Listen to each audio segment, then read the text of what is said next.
A gigantic army marches toward the battlefield, their blue and gold banners fluttering in the wind.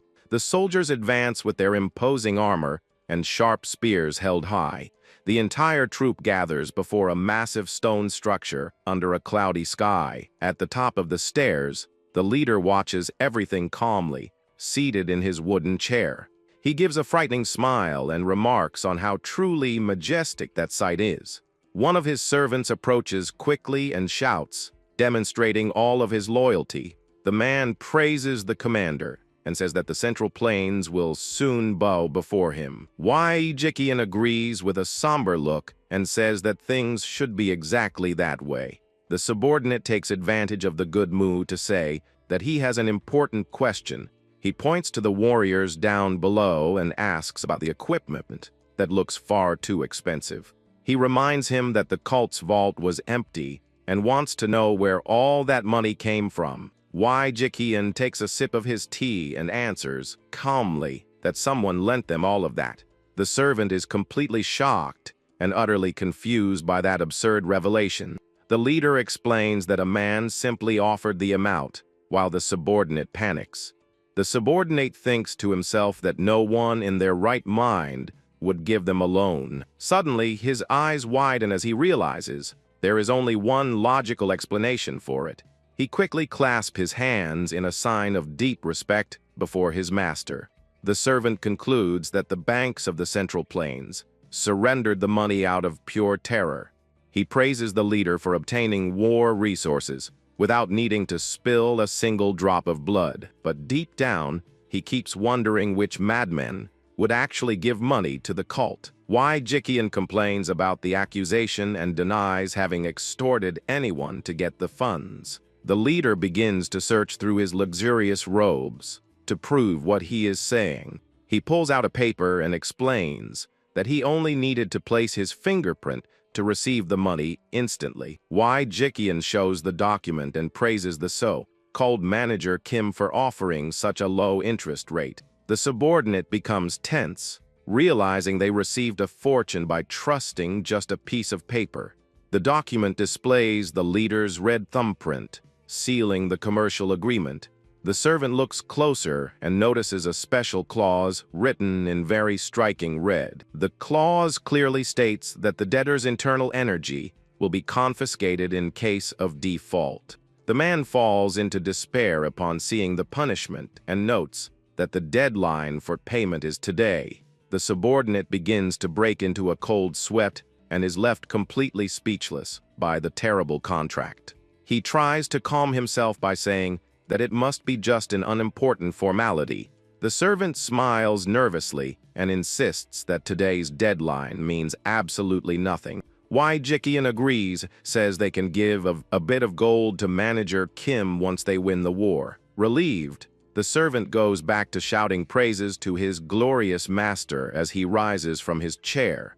The cult leader begins to laugh loudly, demonstrating all of his confidence in the approaching victory. He grips the hilt of his golden sword, preparing to give the starting signal to the troops. The warrior draws the shining weapon and raises it toward the sky with grandeur. Jikian declares aloud that he himself is the absolute sky of that land. He orders his men to pillage and burn everything so they can rule the Central Plains for good. The commander points the blade forward and gives the final order for the attack to begin. The servants' hands clasp again with force to accept their master's command. All the subordinates shout in unison that they will carry out the orders immediately. They vanish in the blink of an eye, leaving only dust trails on the stone floor. Down below, the armored soldiers begin to roar with fury, ready to advance. The war cry echoes loudly throughout the valley as the warriors prepare. Jikian watches from above as the immense crowd of soldiers stirs for battle. The first lines of warriors begin to run at full speed, kicking up dust. The entire army advances overwhelmingly, descending the hill toward combat. The leader remains standing on the edge of the wall, proudly watching his army march. He lets out a confident sigh and gives a slight,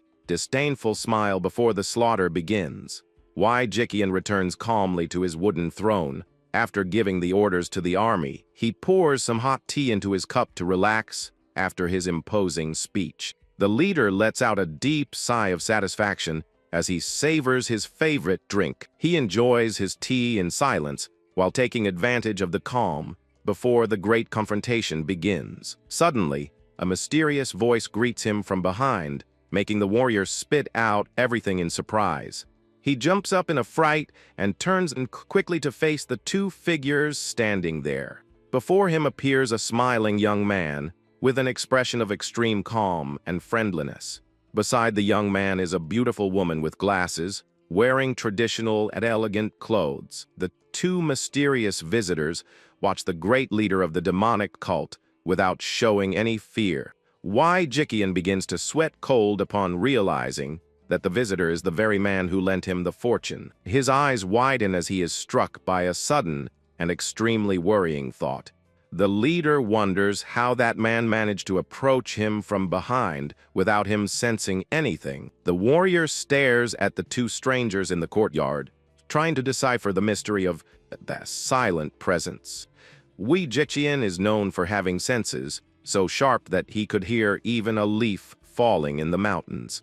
The young man introduces himself politely as Manager Kim from the Continental Bank and apologizes for the scare. Manager Kim smiles and reminds the leader that they met briefly the day they closed the loan.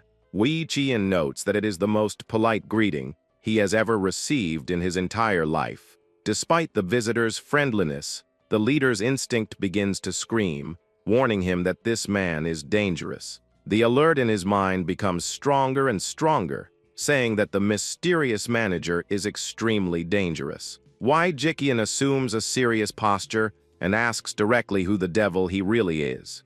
Manager Kim answers with a laugh that he just said his name while reaching into his robes to find something. He pulls out a large golden ledger to begin the official business of that day. The young man smiles and asks if the client remembers that the loan's due date is today. The woman beside him adjusts her glasses coldly as she prepares to do the math. She opens the ledger firmly, holding a traditional abacus in her hands. The young woman begins moving the abacus beads with impressive speed, making a lot of noise. Her agile fingers tap on the wooden beads, quickly calculating every value of the accumulated debt. She analyzes the final result in the ledger with a focused look, without showing any reaction.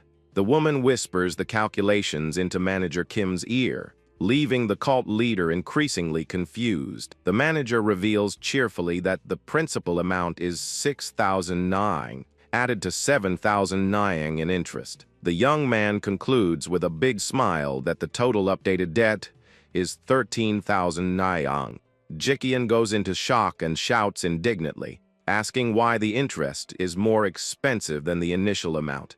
Manager Kim mocks the leader, asking if he really expected cheap interest from a loan shark. He leans his face in with a somber smile and says that if he wanted low interest, he should have gone to a regular bank. The manager points out that Wei Jiqian's profile has a terrible score and zero guarantees because he leads a violent group.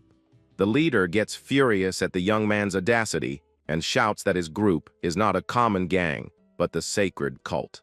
The manager smiles calmly and replies that to the rest of the world, they are just dangerous demonic henchmen. He adds that no one in their right mind would lend money to a high-risk group like theirs. Wei Jiqian gulps and gets furious when he realizes that every word spoken by the manager makes perfect sense. He knows that any regular bank that did business with the demonic cult would be destroyed by the righteous sects. The secretary with glasses points her finger at a specific part of the original agreement document. She explains that the risk premium was already provided for in the contract signed personally by Wei Jiqian. With no arguments to counter the collection, the commander only grinds his teeth in a sign of pure rage. The cult leader lets out a long, heavy sigh, trying to maintain his patience with the debt collectors. He confesses that he does not have that entire amount in coins with him at the moment and admits the situation. But the commander raises his index finger to show that he still has an excellent proposal to make. Wei Jiqian points to the horizon and asks the two collectors to look carefully at the valley. He asks if they can see the fertile and prosperous lands of the Central Plains just ahead. Manager Kim comments that the smoke is obscuring the landscape, but the leader tells him to ignore that detail.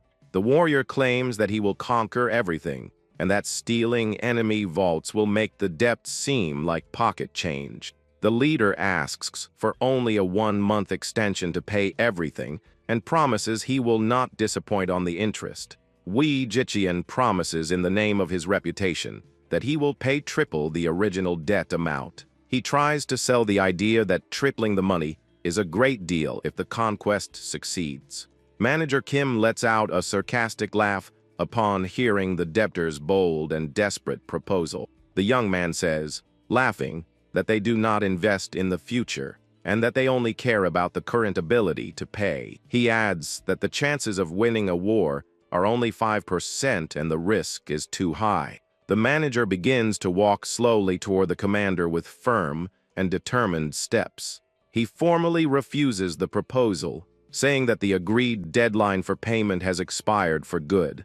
With a somber look, the young man warns that if he does not have the money, he will have to follow the contract rules. Manager Kim warns, with a frightening look, that the client will have to pay the debt using his own body. Wei Jiqian is completely indignant and shocked to hear such a humiliating proposal for his ego. The commander lets out a mocking laugh upon realizing that the collector is actually serious.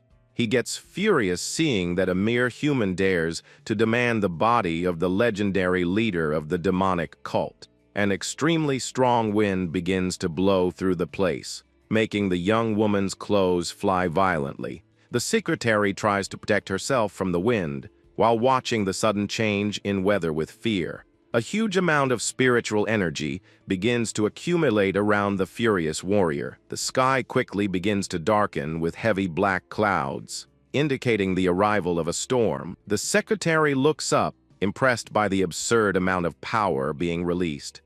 The stone floor beneath the commander's feet begins to crack and shake due to the crushing pressure. Wei Jiqian is enveloped in a gigantic and intimidating purple aura of pure demonic energy. He releases an explosion of energy and proclaims himself the absolute sky of the demonic path. The warrior asks with disdain how a mere human loan shark dares to covet his own body. The leader claims he intended to be merciful, but now the collector has signed his own death warrant. A colossal column of black and purple energy rises toward the sky, tearing through the clouds violently. Manager Kim begins to stutter in terror seeing all that destructive power emanate from the commander. The young man begins to scream in desperation, frightened by the warrior's terrible spiritual transformation. Wei Jiqian smiles victoriously and asks if the young collector has finally learned what true fear is. The commander warns cruelly that now it is too late to beg for his own life, but in truth, the manager was crying over the waste of energy, since that is the collateral for the debt. The cult leader is totally confused and fails to understand the young man's unexpected reaction. The manager complains that the debtor is ruining the debt's collateral and throwing precious power in the trash. Wei Jiqian loses his patience completely and grips the hilt of his sword with extreme force out of rage. He calls the young man a crazy bastard and advances with everything to deliver a deadly attack. The warrior makes a violent downward slash, while the manager dodges agilely. The strike hits the ground with a deafening thud, generating an explosion of dust and light in the courtyard. The commander shouts furiously, telling the collector to die and be torn to pieces like trash. He activates a devastating special technique, creating a gigantic slash of purple energy in the air. The powerful cutting gust travels at high speed toward the young manager, who remains calm. The attack grazes the young man, who manages to dodge the danger without suffering a single scratch. The manager calmly cleans the dust from his clothes, showing that the strike did not affect him at all. The cutting energy continues advancing until it hits the mountains in the background of the landscape. The giant mountain peak is perfectly sliced in half, by the devastating force of the leader's attack. The bank secretary stands open-mouthed, unable to believe the absurd destruction caused by the strike. She realizes, shocked, that the deflected attack was strong enough to slice an entire mountain in half.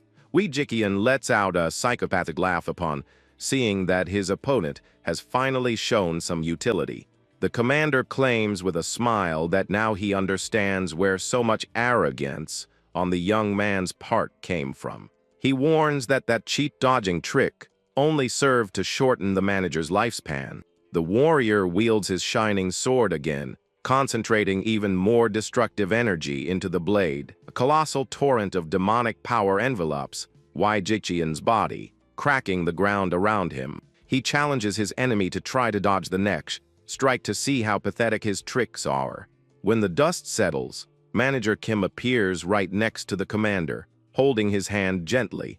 Wei Jiqian turns completely pale and horrified to see that the collector approached without him noticing. That moment marks an event so absurd that no one in the Central Plains would be able to believe it. The commander lets out a groan of pure confusion upon feeling the manager's hand touch his abdomen directly. The feared and invincible leader of the demonic cult has just had his defense broken by a young bank collector. Wei Jiqian can barely process that he was unable to keep up with the young man's incredibly fast movements. Manager Kim gives a friendly smile and announces calmly that it is time to start the official collection. He gives a light touch to the commander's belly and warns with a playful tone that it will hurt just a little bit. Wei Jiqian's eyes fill with pure dread, despair upon feeling an unimaginable pain begin to take over his body. A colossal golden spiral of energy begins to suck all the spiritual power from the demonic cult leader. He lets out a deafening scream of agony, feeling as if all his organs were being ripped out. The warrior realizes in desperation that the young man is using a legendary technique to steal his precious energy. The golden whirlwind of energy continues to shine intensely, while the commander screams in pain without stopping. Manager Kim asks sweetly for the client to relax his body, so as not to end up suffering a diversion of vital energy. Wei Jiqian curses the young man, asking if he has any idea of the effort it took to accumulate all that supreme power. The collector smiles from ear to ear and decides he will be generous to help the client pay off his entire balance. He brings his face close in a frightening way and says he will take the opportunity to suck out all the impure energy as well. The commander begins to cry and drool in despair, suffering through the painful process of spiritual cleansing. Completely exhausted and without strength, the terrible warrior falls to his knees, making the stone floor crack under his weight. He remains kneeling with his head bowed, without showing any more of that imposing grandeur from before the combat. Wei Jiqian pants heavily while trying to catch his breath after having almost all of his vital energy drained. Manager Kim gives a polite bow and announces cheerfully that the collection process has been concluded successfully. He introduces himself and his assistant, Manhwa, as the official representatives of the Continental Bank. The young man wishes him a good day and asks, with a huge smile, for the client to use the bank's services again in the future. Wei Jiqian remains sitting on the cold floor, staring in disbelief at the small business card he received from the collector. He tries to say something but manages only to babble a few words with extreme difficulty and hatred.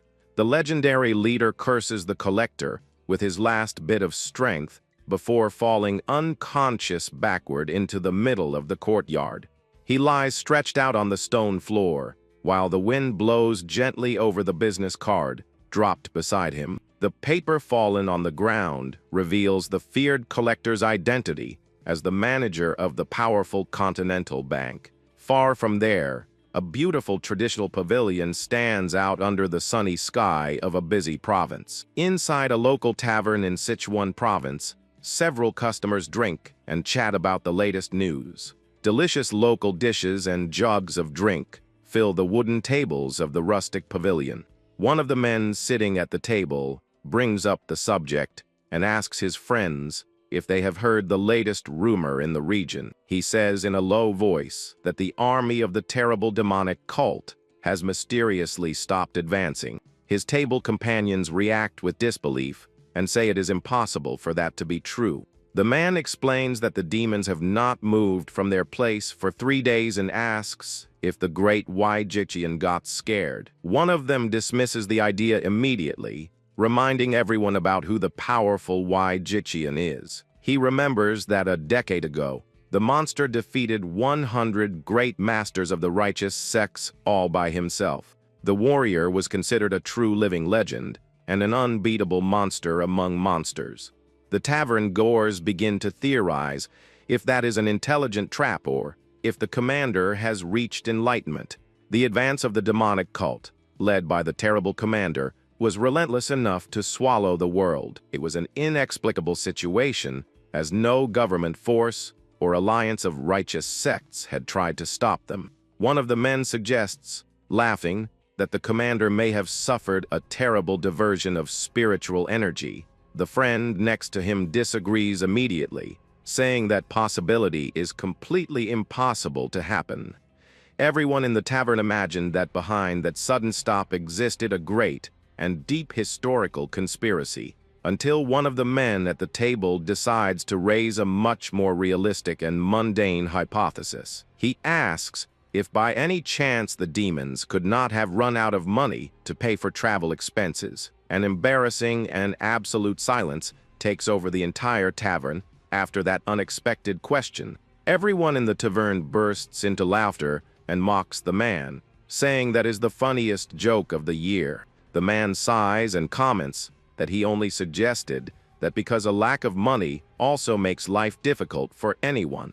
The customers continue laughing loudly and mocking the absurd idea that the great commander stopped fighting over money. At the next table, a mysterious man sketches a discreet smile while listening to the noisy rumors of the tavern. It is manager Kim who comments in good humor that the former debtor's reputation still remains very high in the region. Manhwa agrees with a sigh, indicating that she was already expecting that reaction from the local gossips. She reflects elegantly on how not even the most feared demons can escape the supreme power of money. The waiter approaches their table with a menu and asks if the two customers are already ready to order. The assistant demands the banquet promised by the boss, complaining that her stomach is rumbling from hunger after the long trip.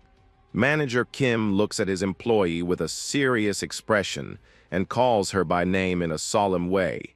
He explains that the bank's expense account is not a personal vault and reminds her that they received energy and not coins. The young man warns with a firm look that the bank branch is operating at a temporary loss at the moment. For that reason, he asks the waiter for 2 bowls of the cheapest noodles on the menu, leaving his assistant furious. The waiter quickly serves the 2 cheapest options from the establishment on the wooden table. Manhwa eats irritated and wishes that the boss would go bald, but the young man responds that saving money does not cause baldness. She ignores the boss's response and asks, while chewing, what will be the next easy target they will visit. The manager corrects the young woman, saying that she should call the target a special client, and asks where the man lives. The young man opens a malicious smile while planning the next collection, which promises to be quite profitable for the bank. With an extremely confident look, Manager Kim reveals that their next destination is the famous Manhwa sect. The scene changes to the cold and silent night in Shaanxi province, where the #1 sect of the continent is located. A traditional commercial street shines intensely with various lanterns lit under the light of the full moon. Someone steps firmly on the damp dirt floor, indicating the arrival of the tax collectors in the region. Manager Kim walks through the dark forest beside his assistant, announcing that they have finally arrived at the destination. He points to an old abandoned cabin and says that that shack will be their workplace that night. Suddenly, 2 silhouettes of armed guards appear before the shack's entrance and order them to stop immediately. One of the watchmen warns that the entry of strangers is prohibited and questions what a couple is doing there in the middle of the night. Manhwa is surprised to note that such a simple and falling apart shack has sentries guarding the door. She observes the mysterious structure, wondering what kind of secret is hidden inside that old cabin. The manager asks permission politely to enter, but the guard demands to see the visitor's official entry token. The young man responds with a huge smile and closed eyes that he does not have any kind of authorization with him. The watchman is furious at the intruder's insolent response and stares at him with a deadly look of pure threat. The warrior draws his sword with agility, emitting a bluish glow under the forest's dim night light. He tells the two to leave before he decides to use brute force to kick them out of there violently. Manager Kim lets out a long sigh, realizing he will not be able to resolve the situation just with kind words. He walks calmly toward the armed watchman and comments that the man seems to have already taken the lives of some people. The young banker assumes a cold expression and warns that he will give those rebellious guards a corrective lesson. The watchman advances with a deadly leap, shouts that the intruder will only regret it when he sees his own coffin. The swordsman descends from the sky with his weapon raised, ready to deliver a lethal slash to Manager Kim's chest.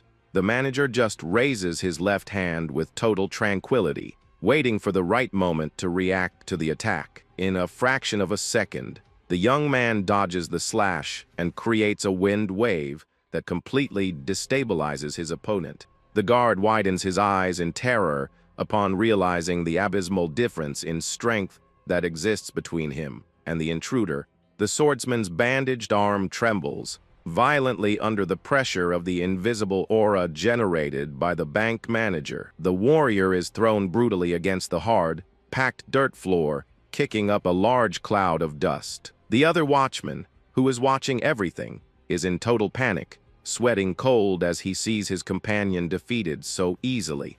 He tries to overcome his fear and advances with fury, wielding his weapon and shouting insults at the audacious intruder.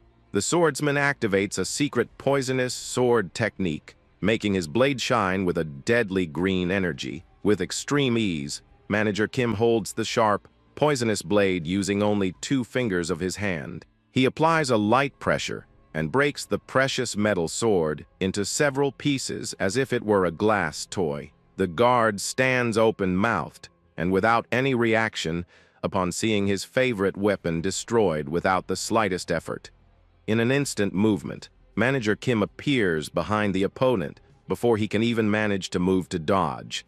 The banker hits the pressure points on the watchman's back, discharging highly painful blue energy blasts. The warrior lets out a hoarse groan of intense pain as he has his energy meridians blocked all at once. The second watchman also collapses unconscious on the dark forest floor, sealing the pair of guards' defeat for good. Manhwa stands in absolute silence, observing the ease with which her boss finished off the enemies without hesitating. She thinks to herself that, no matter how much she watches him, she still cannot unravel Manager Kim's fighting style. The young woman remembers the boss's swift attack that neutralized the opponent, blocking his energy meridians with precision. She reflects that the martial art used by him does not seem to belong to any orthodox sect or faction of the shadows. The young woman remembers that recently he invaded the demonic cult alone and subjugated the feared supreme leader without hesitation. She deduces that a master of this level should be world famous, and that she would certainly have heard of him. The assistant wonders what Manager Kim's true secret identity is and considers asking him directly. She stares at the boss in silence, trying to find some clue about his mysterious past through his look. The young woman hesitates for a few moments, feeling that revelation could be more complex than she imagines. Finally, she gives up on asking, knowing that he would probably refuse to tell any detail of his life. On the ground, the first guard complains of much pain in his broken arm, begging for help in a pitiful way. The defeated swordsman lets out desperate screams upon realizing that he has totally lost the movement of his limbs. Manager Kim observes the two defeated men while his assistant approaches him with calm steps. He explains that he severed the guards' tendons so that they can never hurt any innocent person again. The boss orders in a cold way for the young woman to clean the place and hide the bodies before someone appears to investigate. The assistant drags the heavy guards, complaining about the tyrannical boss, while he enters the abandoned cabin. The young man stops on the threshold of the wooden door, observing the dark and dusty interior of the old construction. He analyzes the environment with a slight smile on his face, knowing that he is very close to finding what he is looking for. In the corner of the abandoned pavilion exists a wooden staircase that leads directly to a secret basement. The manager descends the stone steps calmly as the sound of footsteps echoes through the dark and damp corridor. He begins to hear a muffled buzz of voices, and laughter coming from the end of that mysterious underground passage. The banker smiles upon realizing that the lead was correct and that he had indeed found the secret hideout he was looking for. Upon descending, he encounters a huge underground hall full of gambling tables and dozens of gamblers gathered. The players concentrate on their mahjong pieces, betting large amounts under the dim light of the lamps. One of the gamblers hits his glass hard on the table, shouting that he is willing to bet his own wrist on the round. Another player complains that playing in such a stubborn way will never yield any real money. Manhwa finally manages to reach the boss in the basement and calls him while he watches the movement of the place. The manager complains about the assistant's slowness, and she responds that he should have helped carry the heavy guards. She looks around with disdain upon noting that the workplace for that night is actually an underground casino. Manager Kim confirms cheerfully that he guessed it right. The young woman complains about the stuffy and suffocating air of the basement, but the boss responds that the smell of money is always a bit strong. A large celebratory shout suddenly arises at one of the main tables, calling everyone's attention. The gamblers shout, impressed by the third consecutive victory of a talented young player. Manager Kim points cheerfully to the center of the confusion and warns that they have just found the client of the night. A close-up focuses on the mysterious player's hand, holding firmly two valuable wooden pieces from the gambling game. The long-haired young man smiles with arrogance, sitting comfortably surrounded by several admirers and curious people. A detail on his black robes displays the official symbol of a plum blossom embroidered in a purplish tone. Manhwa recognizes the crest immediately and is extremely shocked by the unexpected revelation about the player. She asks, whispering, if the debtor they came to collect from is really a disciple of the famous Manhwa sect. Manager Kim opens a corner smile and reminds his assistant about the conversation they had previously. He repeats in a somber tone that the young man from Manhwa should not be called a sucker, but a valuable client. It is Cheongsang, the direct disciple of the sect master, and the youngest swordsman in the history of Manhwa. The prodigy's name was capable of making the entire world of martial arts tremble, but he kept a secret. Manager Kim holds a drawing of the young man and reveals, laughing, that the young man's gambling skills are terrible. The young woman complains that he just called him a sucker, but the boss counters by telling her not to cling to words.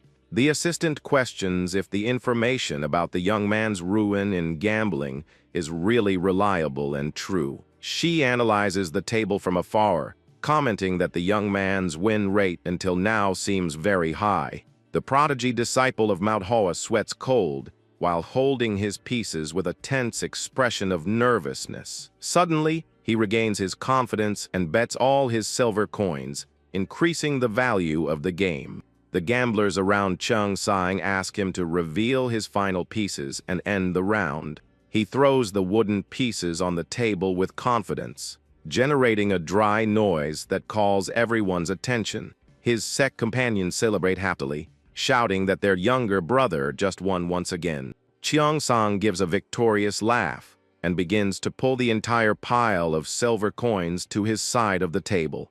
Manager Kim points to the gambling table and comments to his assistant about the young man's new victory.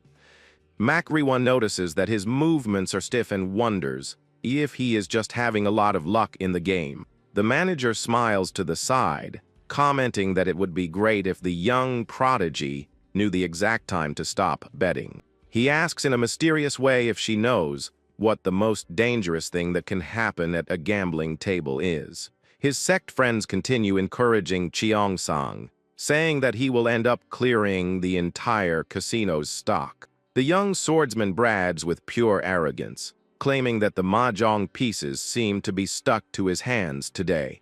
Manager Kim ponders that the most dangerous moment is precisely when the player begins to win in a sloppy way.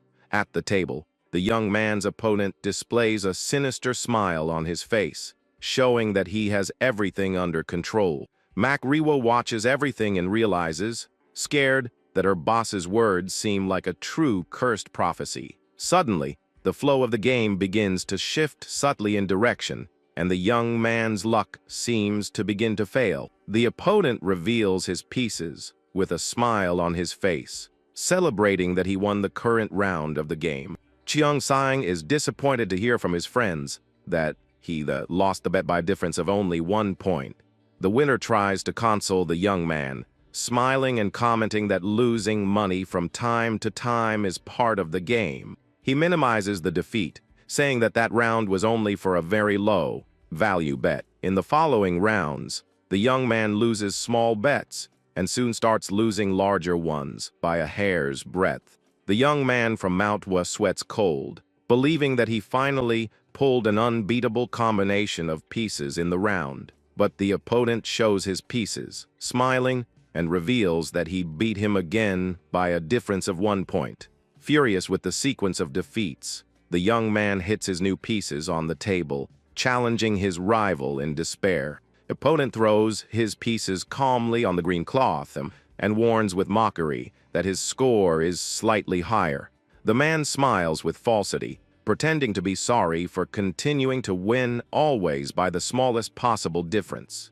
Cheong-sang clenches his fist with so much force that the veins in his hand pop out from pure rage and accumulated frustration.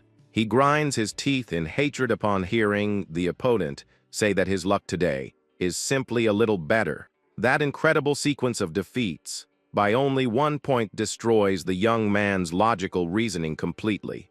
His sect companions try to pull him by the shoulder, saying that today is not his day, and that it is better they leave. Blinded by the desire to recover what he lost, the young man ignores the warnings and searches desperately for more funds in his robes. He pulls out a huge roll of shiny silver coins, indicating that he will bet everything he has left. The young man throws all his remaining money into the center of the table with a completely maniacal and insane expression. The spectators around are shocked to see the prodigy bet his entire fortune all at once in that round. He claims in despair that he is certain of his victory, as his own instinct is guaranteeing the result. After the match ends, the young swordsman sits with his head bowed, completely devastated by the defeat. His former friends invent a rushed excuse and abandon him alone in the casino after he loses everything. Cheong-sang remains motionless and devastated at his table while the 2 bankers watch him in silence from a distance. Manager Kim finally rises from his chair, deciding that the perfect time to act has arrived. He invites his assistant to start the official work of the night and walks toward the bankrupt young man. The young man cannot forget the image of the money he accumulated with so much effort throughout his life. He remembers with deep bitterness the exact moment he threw his last hope on the gambling table. The swordsman still hears the whispers of the crowd, judging his terrible mistake that led him to complete ruin.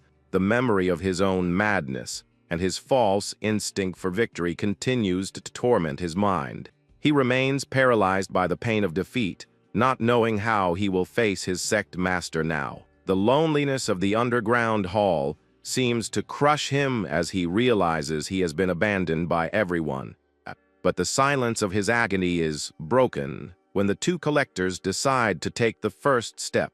The bank's agents walk calmly through the empty tables, ready to start the collection protocol. Outside, the cold and silent night envelopes the mountain under the bright and indifferent light of the full moon. Sitting outside the cabin, the young man grabs his own hair with force in a gesture of pure regret. He cries alone in the darkness against the wooden wall, unable to accept his terrible destiny. The warrior from Manhwa bites his lips with hatred and repeats to himself that he must have gone completely crazy. The young man laments having lost his entire fortune in the game, knowing that his master will give him a terrible beating if he finds out everything. Suddenly, he feels a presence approach and looks up, scared, upon realizing two shadows before him. Manager Kim greets him cheerfully under the full moon, asking if by any chance he is in need of quick money. The collector opens an attractive smile and promises a loan without guarantees, and with guaranteed approval on the same day. He introduces himself as the manager of the friendly Continental Bank, ready to help the young swordsman in his moment of need. Cheong-sang is totally paralyzed and without reaction before that bizarre proposal of a loan in the middle of the night. He questions, stuttering, about what the man meant by that strange talk of Continental Bank. The young man puts the pieces together in his head, reflecting on quick money without guarantees, and begins to suspect who they are. The swordsman asks directly if the two strangers before him are actually dangerous loan sharks. The manager responds, smiling, that the name's definition does not matter as long as he offers help to those who need money. The young man from Manhwa rises irritated and draws his sword, ready to intimidate the two persistent collectors. He warns with arrogance that offering loans to a warrior of his sect is the same as playing with his own life. Manager Kim gives a light laugh, saying that there has been a misunderstanding, and begins to move in his black robes again. With all these in the world, the banker pulls out a colossal roll of silver coins and holds it before the young man. Cheong-sang widens his eyes in an unbelievable way upon seeing that huge fortune shining before his face. Manager Kim shakes the coins and states coldly that the young man's social position makes no difference to the bank. He whispers with a corner smile, provoking the young man to take the money to recover everything he lost in the game. The young man sweats cold from temptation, staring at the shine of the coins while trying to fight against his own gambling addiction. He wonders, scared, how that man simply shows no fear of him for being a disciple of Manhwa. Blinded by greed and the promise to clear his name, the swordsman takes the bait, stretching out his hand to accept the deal. The young man thinks in desperation that he only needs that amount to manage to turn things around and save his own skin. Manager Kim pulls out the official paper contract of the Continental Bank and delivers it for the new client to sign. He explains with sympathy that the process is very simple and that he will deliver the amount on the spot as soon as he signs the paper. The banker completes by saying that the interest is extremely fair, while the young man grabs the brush without thinking twice. The swordsman signs the document quickly with the brush, with the goal of getting the money as fast as possible. On the paper, he writes falsely the name of his master, Imsobak, believing that the contract will not have validity over him. He delivers the signed document and warns that the deal is closed, expecting to receive the silver coins next. The young man smiles in a completely insane way, demanding that the banker deliver the silver coins immediately. Manager Kim praises his client's excellent choice and puts the young man's fingerprint on the document to officialize everything. The young swordsman grabs the money with haste and runs back inside the underground casino without looking back. Aniclimax watches the scene scared, commenting that the expression of madness on the young man's face was completely bizarre. She looks at the ground and notices that the client ended up leaving a copy of the signed contract behind after the flight. The young woman picks up the paper and questions the boss about what the true reason was for accepting this disciple as a client. She ponders that although gambling addiction is bad, the young man did not commit any atrocities like the former demon leader. Manager Kim stares at her seriously and asks if she really thinks that he chooses his clients by their faction. He closes his eyes and states calmly that he does not care if the debtor belongs to the straight path or the path of evil. The young man opens an ambitious smile, saying that the only important thing is if the client possesses what the bank needs. He concludes coldly that the bank's only rule is to focus on profit, leaving his assistant thoughtful with the paper. The young woman observes him in silence, understanding little by little that the manager has ambitions much greater than the world imagines. Suddenly, the sound of heavy footsteps echoes through the dark forest that lies around the Manhwa gambling cabin. The second guard who had been defeated previously resurfaces sweating cold, and with an expression of despair. He remembers in terror the moment when the bank manager broke his companion's sword with his bare hands. The man resurfaces, being carried by his new guild companions with an expression of pure humiliation. The wounded watchman remembers the terrible pain he felt upon having all the meridians of his back blocked by the intruder. An entire new gang of swordsmen, led by a gigantic and bald man, appears before the two collectors. The giant leader stares at the two bankers with rage and asks if those two were responsible for the attack. Manager Kim complains to his assistant for her not having hidden the defeated guards properly. The bald man introduces himself as Jang Mu of the poisonous serpent faction and demands to know what the identity of the intruders is. The young man responds calmly with a huge smile of mockery that he is Manager Kim, representative of the Continental Bank. Jang Mo mocks the establishment's name, claiming that he must be just a third-rate fighter of any kind. The giant leader with a scar on his eye calls the manager arrogant and asks if he is not afraid of his faction. Manager Kim keeps a mocking smile on his face and simply responds by asking if he really needed to know that. The giant man gets extremely irritated with the collector's response and grinds his teeth, demonstrating all his fury. He orders coldly to his henchmen to tear off a limb from each of the intruders, so as not to bring bad luck to the business.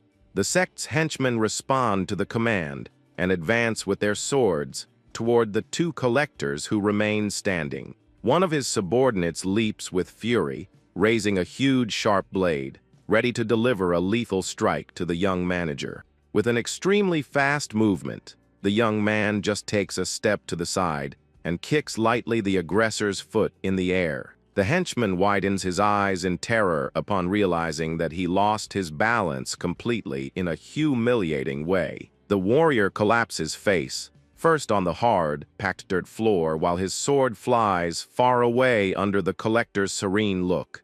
Another henchman from the gang gets furious with the scene and advances with his weapon, shouting insults against the young man in black robes. Manager Kim dodges the vertical slash with extreme ease, making the sharp blade graze his clothes. He prepares to counterattack and moves his right hand with impressive precision and smoothness. The young man hits the opponent's chest with a devastating palm strike that releases a strong wave of blue energy. The henchman is thrown far away at high speed, leaving a trail of destruction on the secret garden's floor. The other henchmen begin to scream desperately in pain, while they are defeated one by one in the blink of an eye. The giant leader begins to sweat from nervousness upon hearing the screams of agony of his men being slaughtered so easily. He widens his eyes and feels a cold drop of sweat run down his face upon realizing the absurd power of that opponent. All the warriors of the gang end up lying unconscious on the courtyard floor, under the calm look of the young manager. The big guy stands paralyzed and wonders, scared, how so many people were defeated in just one breath. He begins to see the young banker as a true scary monster enveloped in a red aura of pure death. The leader tries to understand who that demon disguised as a human is, begins to tremble in terror before his presence. The warrior gulps with extreme difficulty while trying desperately to find a way out of that situation. The giant forces a friendly smile and praises the young man, saying that he is really very skilled for a young boy. He tries to maintain his tough guy pose and warns that he will forgive the insolence if the collector kneels and apologizes on the spot. However, deep down, the big guy is sweating from pure despair, knowing that that is just a useless attempt at a bluff. Manager Kim just lets out a sarcastic laugh and begins to concentrate a shining energy on the palm of his hand.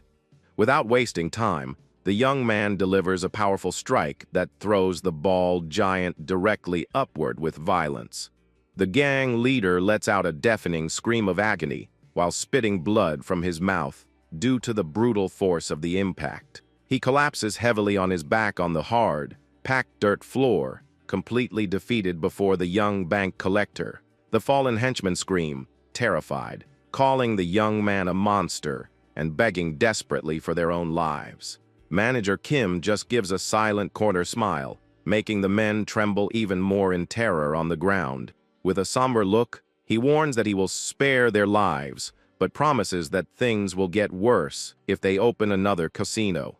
The bald giant just continues trembling and groaning in pain on the damp floor without managing to even respond to the threats. The manager turns calmly to his assistant and warns with a smile that now it is her turn to act. He points to the pile of defeated enemies and commands the young woman to clean up all that mess while she stares at him indignantly. The young man walks away whistling cheerfully while the assistant curses him mentally as a tyrannical and heartless boss. He assumes a thoughtful expression for an instant, focused on the greater goals he still needs to reach that night. The banker looks at the beautiful full moon in the sky and wonders if his special client has finally finished playing. He is curious to know if the young disciple of Manhwa managed to recover any amount from his bets. Inside the casino, the young swordsman sweats cold and stares at his pieces with an expression of pure panic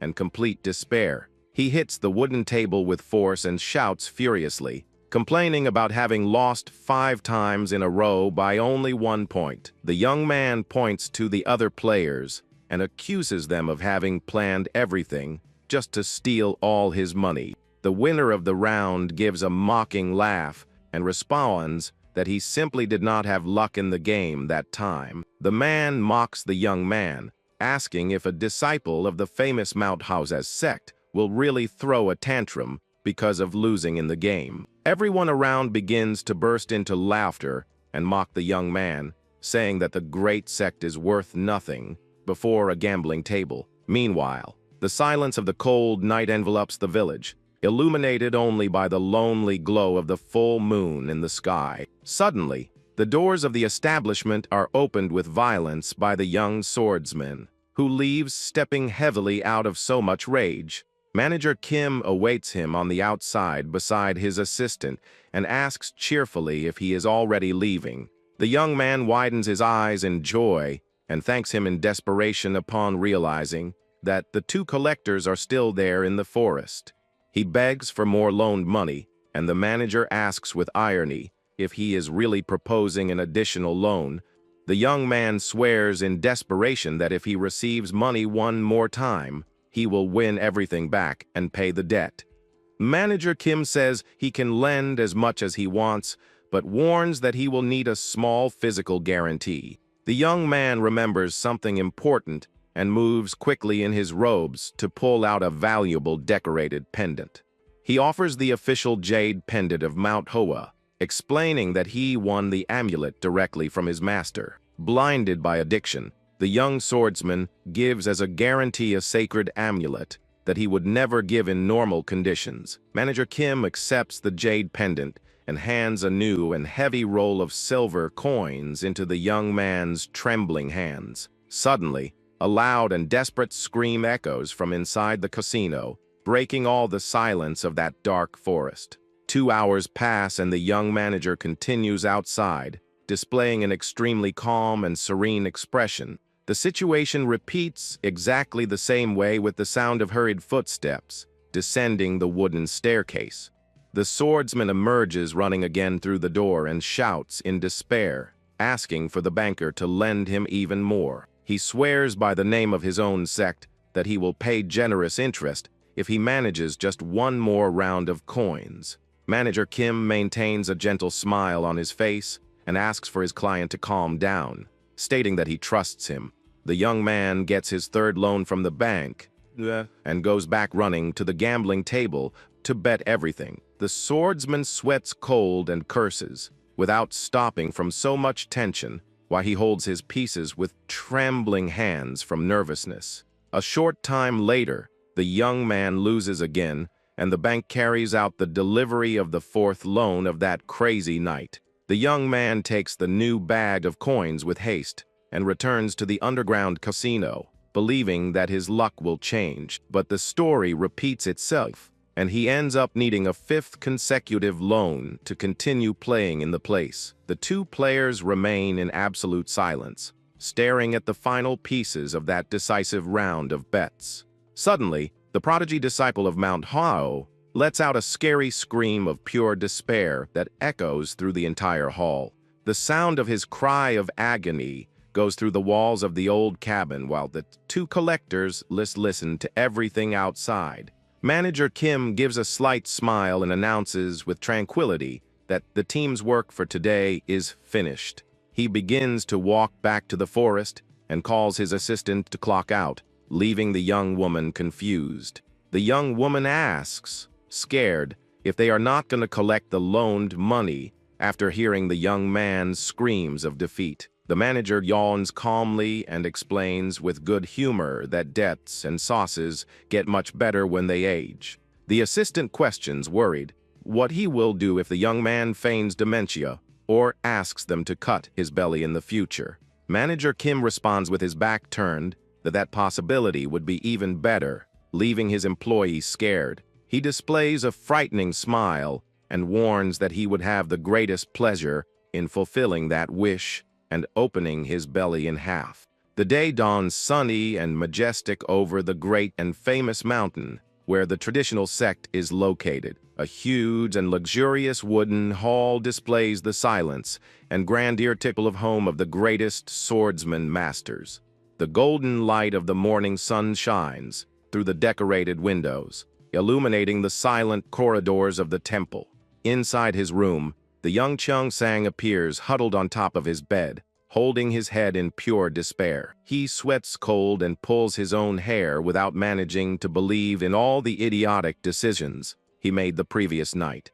The young man continues cursing himself without stopping while he relives mentally each of his irreparable mistakes in the game. The swordsman wonders, completely horrified, what the devil went through his head to do something so stupid. He remembers with terror that he took a gigantic loan using falsely the name of the prestigious Manhwa sect. To make the situation worse, the young man gave as a guarantee the sacred jade pendant that he had received from his master. The young man begins to tremble violently from terror upon realizing the absurd gravity of the problem he got into yesterday. He knows that if he is discovered, he will not only be expelled, but will have his flesh separated from his bones by the master's hands. Suddenly, a loud sound of knocking on the door makes the swordsman jump in surprise and hold his breath from fear. Another disciple warns from outside that the supreme leader of the sect is calling for him immediately in the main hall. The young prodigy goes into total panic and widens his eyes from terror upon hearing the sudden call from his sect leader. He stutters from panic, feeling as if his heart were about to stop, due to the extreme fear of the punishment.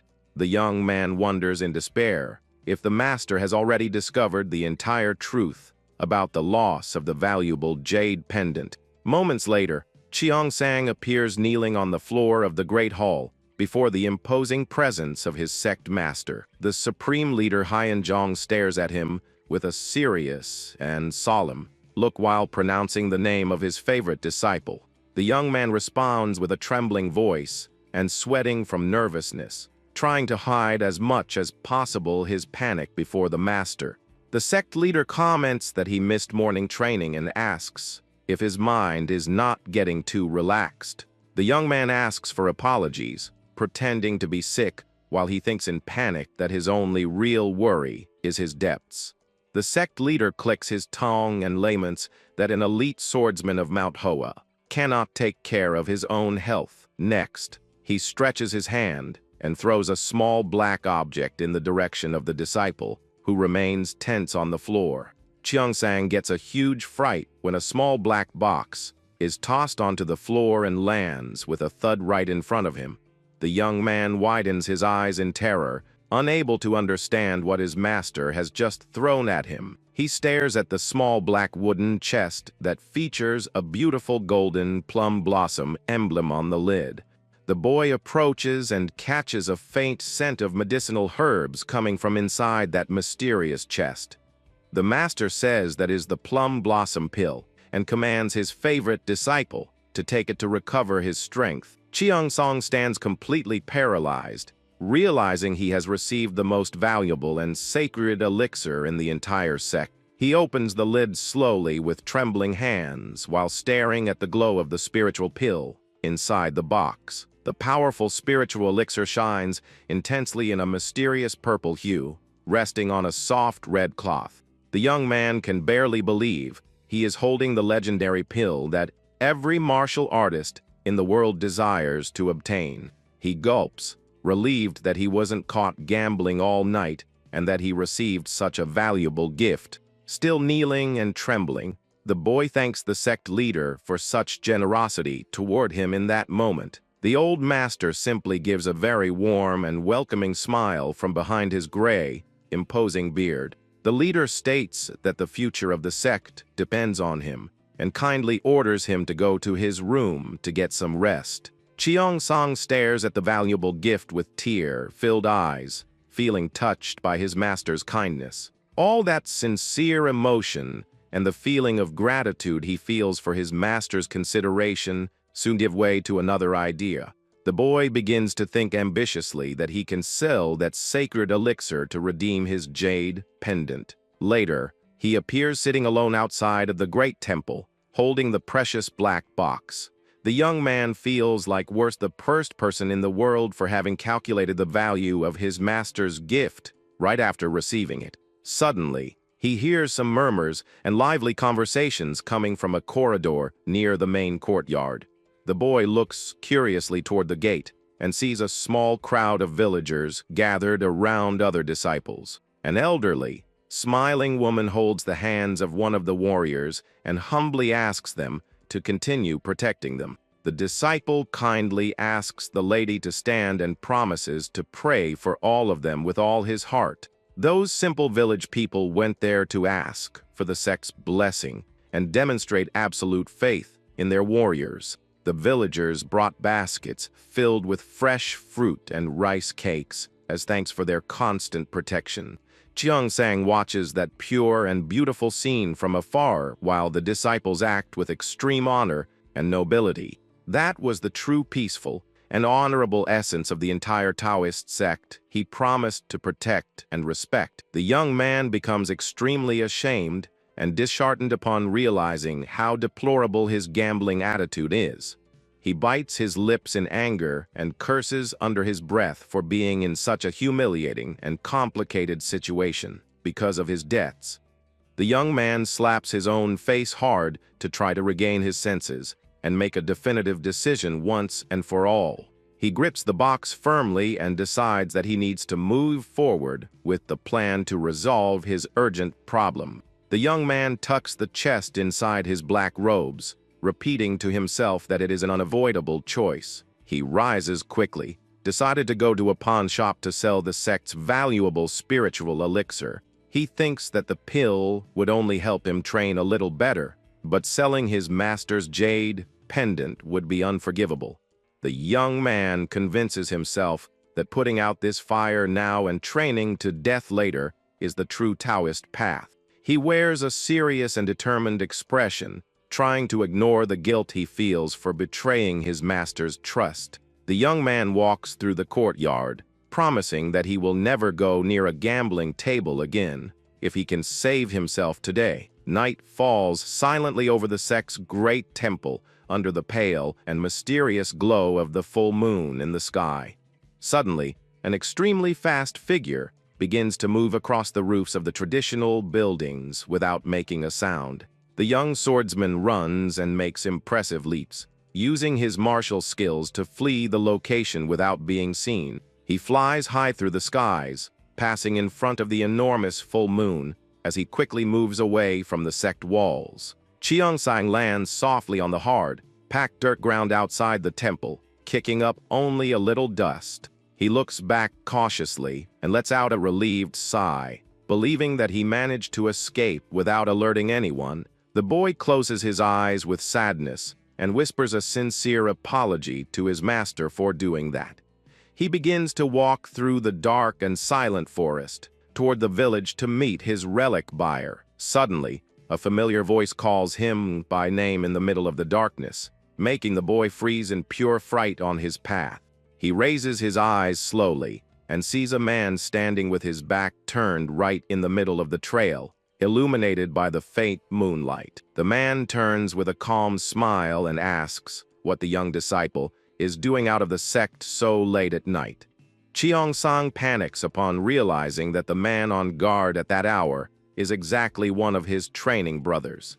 He tries to hide his nervousness and greets his colleague, who is known for being the most rigid and ruthless warrior in the sect. The veteran ignores the formalities and repeats the question with a much more serious and suspicious look at the boy. The young man tries to make up an excuse, saying that he was feeling suffocated and decided to go out for some fresh air. The other warrior becomes very suspicious and asks if he usually takes fresh air by jumping over the wall in the middle of the night.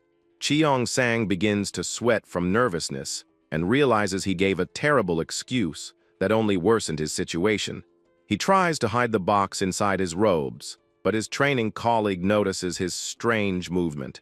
The warrior focuses his gaze right on the boy's hands as he continues trying to hide his escape. The young man's hand trembles violently against his chest while he tries everything to protect the secret object. His training colleague firmly orders him to show immediately what he is hiding under his robes. Without giving him time to react, the warrior snatches the black box from Cheongsang's hands, leaving the boy desperate. He opens the chest and is completely shocked to see that the legendary plum blossom pill is inside. The sect's valuable spiritual elixir shines majestically before the startled eyes of his training brother. The veteran demands to know where he got that sacred pill, and Cheongsang confesses it was a gift from the master. The warrior becomes thoughtful and repeats, surprised, that the master personally handed him such an important relic. Suddenly, the man's expression changes completely, and he breaks into a huge, welcoming smile of pure joy. He praises the master's incredible foresight and congratulates the boy, saying that his great talent has finally been recognized. But the man soon becomes suspicious again and asks the reason the boy brought the elixir out in the middle of the night. The young man lies, saying that the pressure from the other disciples was too great, and so he wanted to take the pill alone. The warrior begins to cry with deep emotion at that response, leaving the young man completely confused and understanding nothing. He asks for forgiveness for having doubted the boy's good intentions and says he understands his concern for his other brothers. The man decides that he will stay there on guard and enthusiastically orders the boy to take the elixir right now. Cheongsang is horrified by the idea and asks, stuttering, if he really needs to take the pill at that moment. The veteran insists, saying the effect is immediate and that he needs to be nearby to guide the spiritual energy. With no other way to escape that situation, the young man ends up collapsing and sitting on the dirt ground. His training brother sits down, all cheerful and excited, telling the boy to hurry up, while the boy curses him mentally. Cheongsang tries to dodge politely, saying he prefers to train in silence and without the help of anyone nearby. The man shouts, irritated, saying the pill's energy is too strong and that he could end up dying if he messes up the flow. He tells the boy to stop being squeamish and start meditating immediately, while the young man despairs over how things are turning out. The young man tries to make several excuses about body pain and fatigue, but the veteran rebuts and resolves all of them on the spot. The two end up in an awkward silence while they stare at each other in the middle of the dark and silent forest. The young man from Manhwa realizes he is completely lost and that he has no more chance to save his skin. He opens the black box with trembling hands, staring at his final destiny with deep regret and despair. The boy holds the pill with his fingers, while his training brother positions himself right behind him to help him. The young man trembles with terror upon realizing his only chance to pay the debt is about to disappear forever. He bites his lips and puts the valuable spiritual elixir into his mouth with an expression of pure agony and suffering. Cheongsang swallows the plum blossom pill in one go, painfully accepting his terrible defeat. Powerful and shining wave of blue energy begins to spread around the two disciples in the middle of the woods. The spiritual energy flows extremely intensely through the hands of the young man, who concentrates on his meditation. Cheongsang's body shines intensely, enveloped in a flame of absurdly clean and focused spiritual power. The veteran watches, amazed, at the change and comments, impressed, on how his internal energy has become clear. He pats the young man on the back and congratulates him cheerfully, reinforcing that the master's choice was right. The young man from Manhwa rises quickly from the ground with a serious expression while his brother remains seated. He clasps his hands in a sign of deep respect to thank his companion for his help and support. The boy thanks him falsely for the grace received, stating that thanks to him, he managed to focus even more on his training. Cheongsang wears an extremely forced and maniacal smile while he repeats his thanks to his sect brother. As soon as the man leaves, the boy collapses alone against a tree under the lonely glow of the full moon. He remains totally strengthless and whispers to himself that his life has ended for good after that terrible night.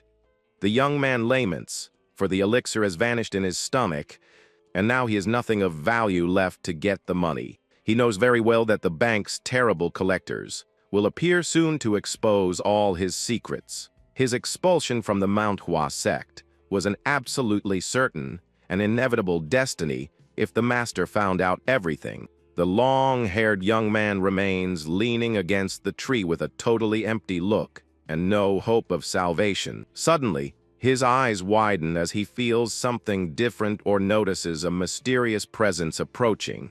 The young man suddenly widens his eyes and realizes that there is a very simple solution to solve his entire problem. He crouches on the dirt ground and begins to reflect deeply and somberly on his decked collectors. He thinks that a debt only truly exists if the person who made the loan stays alive to collect the amount. The young swordsman breaks into a frightening smile upon realizing that everything would be solved if the collectors simply disappeared. The boy reflects that they are just loan sharks and that, as an elite warrior, he could eliminate them without leaving a trace. Conveniently, his internal energy is overflowing at the moment because of the effect of the legendary sacred pill. He grips the hilt of his sword and seriously wonders the reason he has to pay all that money back.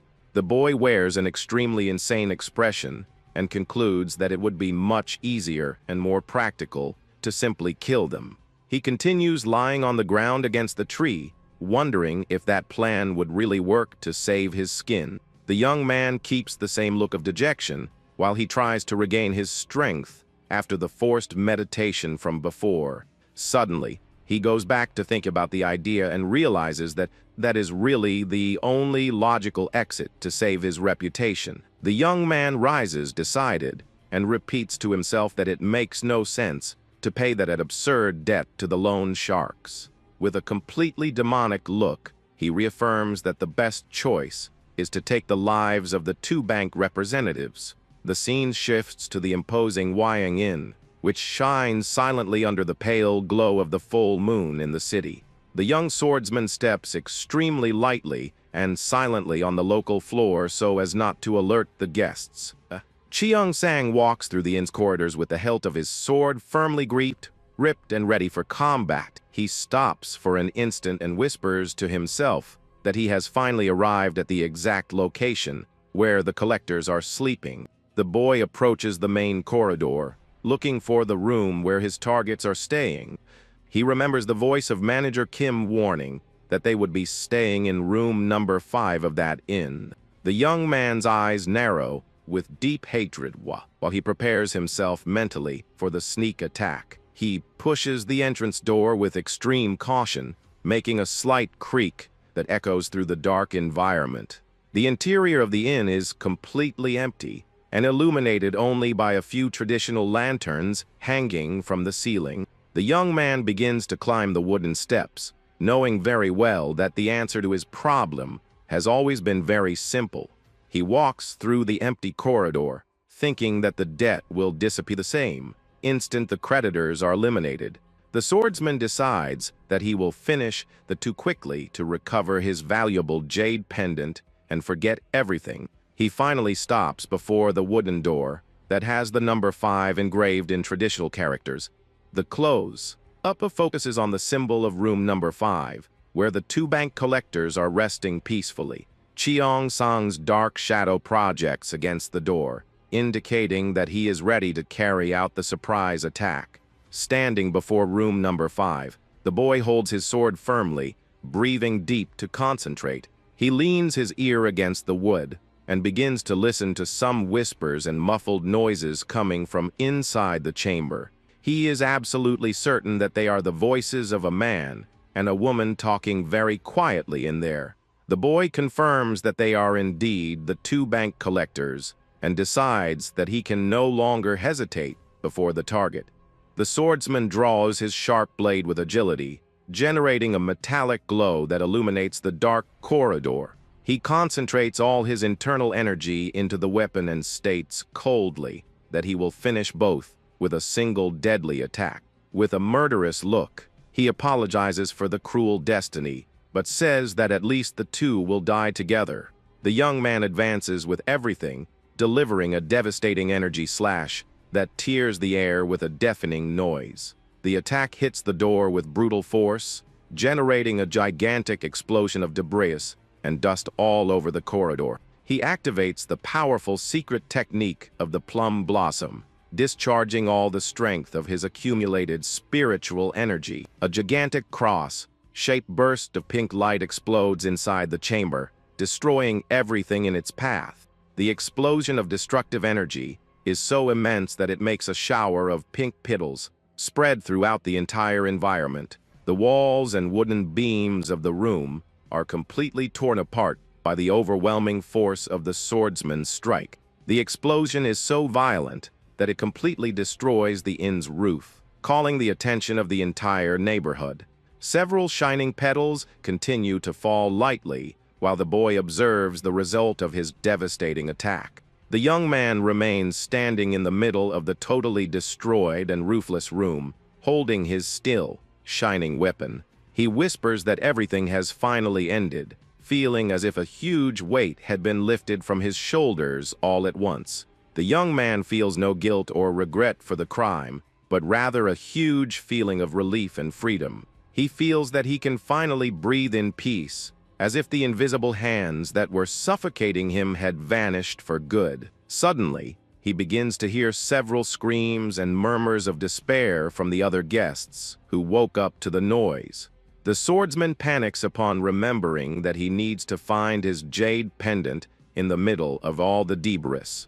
He begins to search desperately for the precious object, looking everywhere before someone appears to see. He focuses his gaze in a specific direction, in the middle of all that pile of wooden rubble.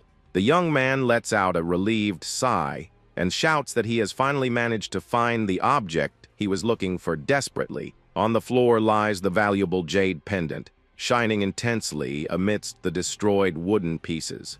The young swordsman grabs the amulet with force and begins to run at full speed to flee from there. He makes an impressive leap over the inn's ruins and flees across the roofs under the glow of the moon. The boy continues running as fast as he can through the dark streets of the village, without looking back. The young man moves extremely fast, seeming like a true trail of wind in the darkness of the night. Cheongsang runs, clenching his fist and sweating cold from so much adrenaline accumulated because of his attack. He pants heavily, trying to catch his breath while moving further and further away from the scene of his crime. The young man continues running without stopping and trying to calm his heart, which beats desperately from so much fatigue. Suddenly, he lets out a hysterical laugh of pure relief upon realizing that he managed to escape everything. The young man widens his eyes, red from fatigue, repeating to himself that the nightmare has finally ended. He feels as if he had woken up from a bad dream and rejoices upon seeing that the jade pendant is back. But because of all that relief, the young swordsman makes a mistake that he would never make in normal situations. Blinded by the huge happiness of being free from debts, the boy runs directly through the main street of the village. The young man runs through the busy street without noticing that a mysterious man observes him from the top of a mountain. He continues his escape without having an idea that there is an imposing figure watching all his steps from up there. At the top of the mountain, a powerful elder with a dark beard observes the boy with an extremely serious expression. The scene changes back to the beautiful and silent Mount Ho Sek Temple under the starry sky of the early morning. The young swordsman holds the valuable jade amulet at eye level, admiring the relic's shine. Already inside his room at the temple, he makes a relaxed and victorious pose, celebrating his private victory. The young man smiles from ear to ear, thinking that having recovered the sacred pendant is all he needed. He lies down on the bed, happy to be able to forget the debts, but suddenly hears violent knocks on his door. A familiar voice asks from outside if he is awake, and the young swordsman freezes in terror on the spot. The door opens all at once, and he realizes that the mysterious visitor is none other than his martial uncle Hyo. The imposing elder Hyo enters the boy's room with an extremely serious and authoritative posture. The man comments that he is awake until very late, and the young man tries to lie, saying his training did not go well. The experienced elder is suspicious immediately and asks ironically if the reason was really just this bad training. He walks slowly through the young man's room, while the young man follows him with his eyes, sweating from pure nervousness. The man says that he heard about a great commotion in the village today, and says that an inn was entirely destroyed. To make matters worse, he reveals that the terrible destructive attack was made using the sect's exclusive sword techniques. Cheongsang trembles with fear upon realizing that his crime was discovered much faster than he imagined.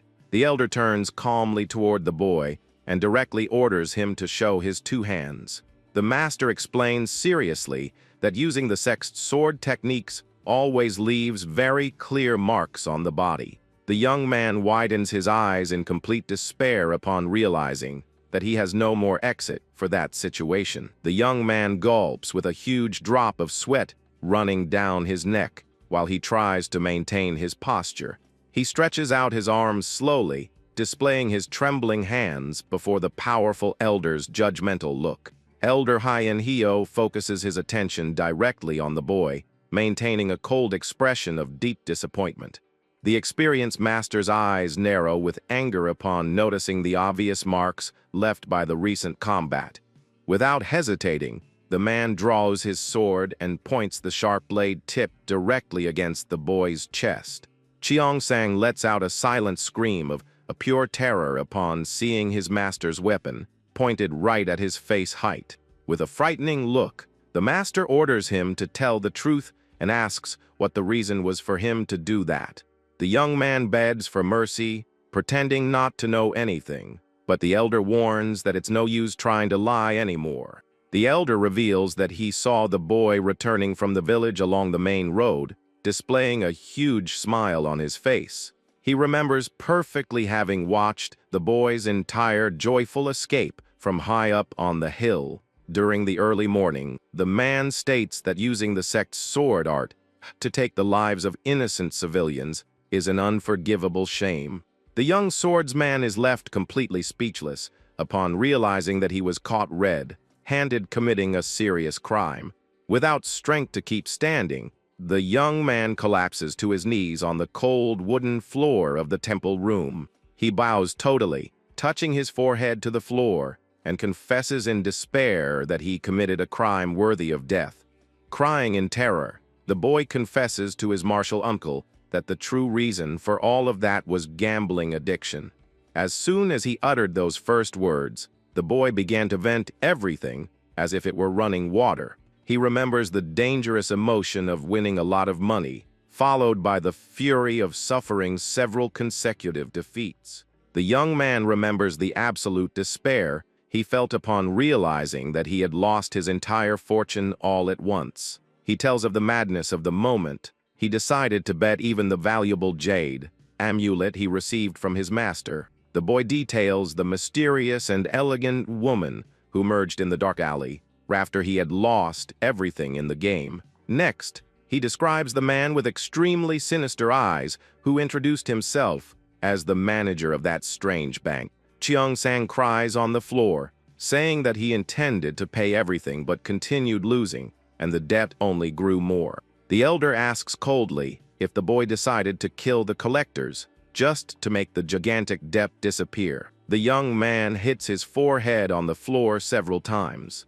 begging for forgiveness and saying that he committed a mistake worthy of death. He cries desperately for mercy, stating that he will gladly accept any punishment the master decides to give. Elder Hyo remains in absolute silence, his eyes covered by a shadow of deep seriousness. The boy continues with his forehead stuck to the floor, while the master's sword blade is lowered slowly. To the young man's surprise, the experienced elder puts his weapon back into the sheath and orders him calmly to stand up. Cheong-sang raises his head, crying, with his forehead very bruised and bleeding because of the hits against the floor. The master walks to the open window and lets out a long sigh while he observes the cold and silent night. He wears a thoughtful and very focused expression, showing that he is making a big and difficult decision. The elder states solemnly that a promising talent of the Manhwa sect cannot simply be destroyed like that. He reveals that he decided to close his eyes to this entire terrible incident, sparing the life of his favorite disciple. The boy is left completely shocked and without reaction upon realizing that his master decided to forgive him for such an atrocity. Tears of pure relief and deep gratitude begin to flow from the eyes of the young man, who remains kneeling on the floor. The master warns seriously that forgiveness does not give him the right to take lives, but that he made an exception this time. He gives a slight corner smile and explains that he made that difficult decision because of a much bigger reason. The man states with pride that he did all of that only to protect the honor and the future of the Manhwa sect. The young swordsman cries even more upon feeling deeply unworthy of receiving such compassion from his master. He thanks repeatedly with his head bowed and a trembling voice, swearing eternal loyalty to his savior. The experienced elder just listens to his disciple's desperate sobs while letting out another heavy sigh. Suddenly, he asks curiously what the names of those people the boy claimed to have eliminated in the village were. The master comments that they should at least pray for the souls of the dead, even knowing they were just common loan sharks. The boy responds that he does not remember the names very well, but remembers that they introduced themselves as the Continental Bank. The elder continues with his back turned, hearing the disciple's response without demonstrating any immediate reaction of surprise. Cheong-sang tries to search his memory and begins to say the name of the mysterious man who was leading the collection. Suddenly, the master turns with fury and grabs the boy by the collar, leaving the young man in total panic. The young swordsman is scared by the violent reaction and asks, stuttering, what is happening to the master? The elder's face becomes completely covered by a shadow of pure terror, while he demands that the boy repeat what he said. The young man is left understanding nothing, with that sudden change of behavior and stutters. Trying to answer the question, he repeats, scared, that the debt collectors introduced themselves formerly as members of the so-called Continental Bank. The boy realizes, shocked, that the powerful master's hand that is holding him by the collar is trembling with pure terror and fear. He widens his eyes in confusion, unable to understand the reason a warrior so strong would be in that state of panic. The elder demands to know desperately what the name of the man leading the collection of that enormous debt was. The young man from Manhwa tries to search his memory and responds with difficulty that the man called himself by a specific name. He reveals that the leader of that terrible group of collectors introduced himself officially as Manager Kim. Elder Hyo turns completely pale, and his eyes widen with pure terror upon hearing that cursed name. The scene focuses on the exterior of the great sect temple under the silent and icy glow of the full moon in the early morning. The sound of extremely fast and desperate footsteps echoes through the wooden tiles of the location, indicating great haste. The supreme leader of the sect, Hyo, is writing calmly when his door is opened all at once with extreme violence. Elder Hyo appears at the entrance, shouting desperately for the supreme leader with an expression of pure terror on his face. The supreme leader Hyo continues writing and asks with total serenity the reason for so much commotion in the early morning. The warrior falls to his knees, crying, and warns that they have a gigantic problem, while the leader asks him to have dignity. The great leader continues, focused on his traditional writing, repeating that a warrior must always keep a serene mind. He states wisely that the tip of the sword and the brush must always remain motionless, like the clear water of a mirror. The man shouts with absolute despair that the terrible Continental Bank collectors have finally reappeared. The brush in the supreme leader's hand begins to tremble violently, and he stops writing immediately out of sheer fright.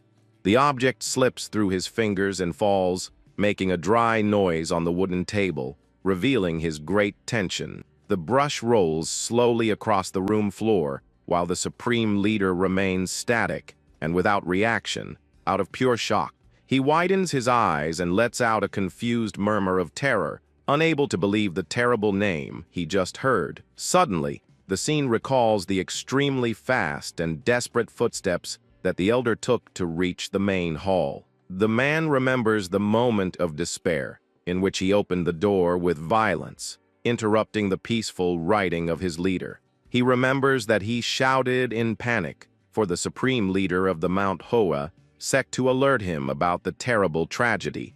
The leader had asked calmly what the true reason for all that agitation in the middle of a cold night was. Elder Hyo had fallen to his knees, crying and warning that they were about to suffer a terrible disaster.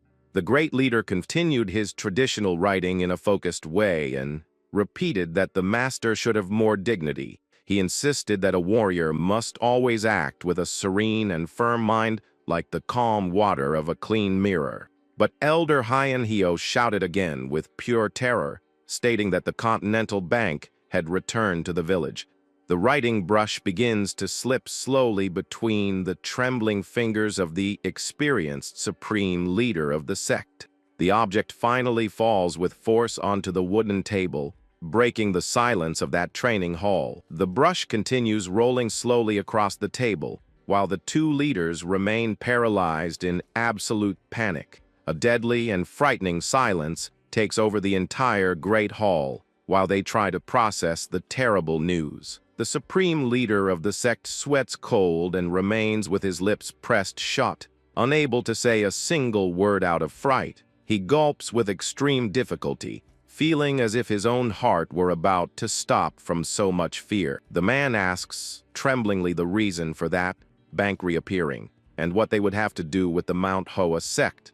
The elder reveals desperately that Cheong-sang confessed to killing the debt collectors of the powerful Continental Bank. Hyo widens his eyes in terror and turns completely pale upon hearing about the terrible foolishness committed by the boy. He rises in a jump and asks desperately if those people from the bank were really eliminated for real. The leader of Manhwa murmurs in terror, repeating to himself that his favorite disciple, killed someone from the legendary bank. With the power of the Mount Hoa supreme emblem, the leader orders immediately the summoning of all the temple disciples. The training master is terrified upon realizing that the master decided to use the emblem reserved for the most severe orders. The supreme leader demands that they bring the boy to his presence to hear every detail about how he eliminated the victims. The master rises, decided, and walks to the secret cabinet to collect the most important war relics. Elder Hyaneo watches him in silence with his fist closed, trembling with terror upon thinking about the danger that is approaching. The man clenches his fingers with force and wonders, terrified, if the collectors were really those two monsters. The supreme leader of Mount Hua maintains a somber and very worried look, focused on the open window of his chamber. Few people in the sect still remember the terrible Continental War, and the supreme leader is one of the rare survivors. The memory of the past brings the image of a disciple crying and covered in blood in the middle of the chaos of a great fire. The survivor boy appeared kneeling on the ground, surrounded by flames of fire that consumed the entire sect temple. The leader would never be able to forget the massacre of the past that left dozens of warriors dead, scattered throughout the courtyard. He revives in his mind the terrible vision of a single man transforming the entire majestic sect into a desolate land. He sweats cold from panic upon remembering the overwhelming power of that monster that almost extinguished his warrior's lineage. The training master says that he is not sure but warns that things will be terrible if the collectors are the same ones.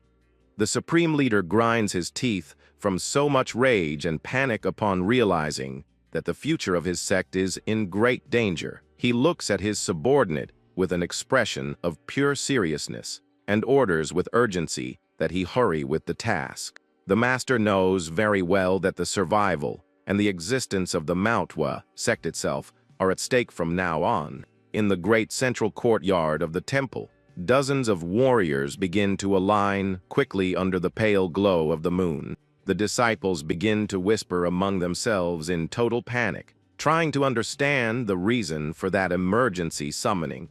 The agitation and the whispers of worry continue to spread with speed through all the lines of combatants. One of the disciples appears panting and quite scared after running in a hurry to join his training group. He asks, irritated, what is happening? And his friend responds that he has never seen an emergency summoning like that one. Warriors begin to speculate if the terrible demonic cult is invading the temple, leaving everyone quite tense. In the sect's history, such a sudden night call only occurred in cases of direct invasion by powerful enemy forces.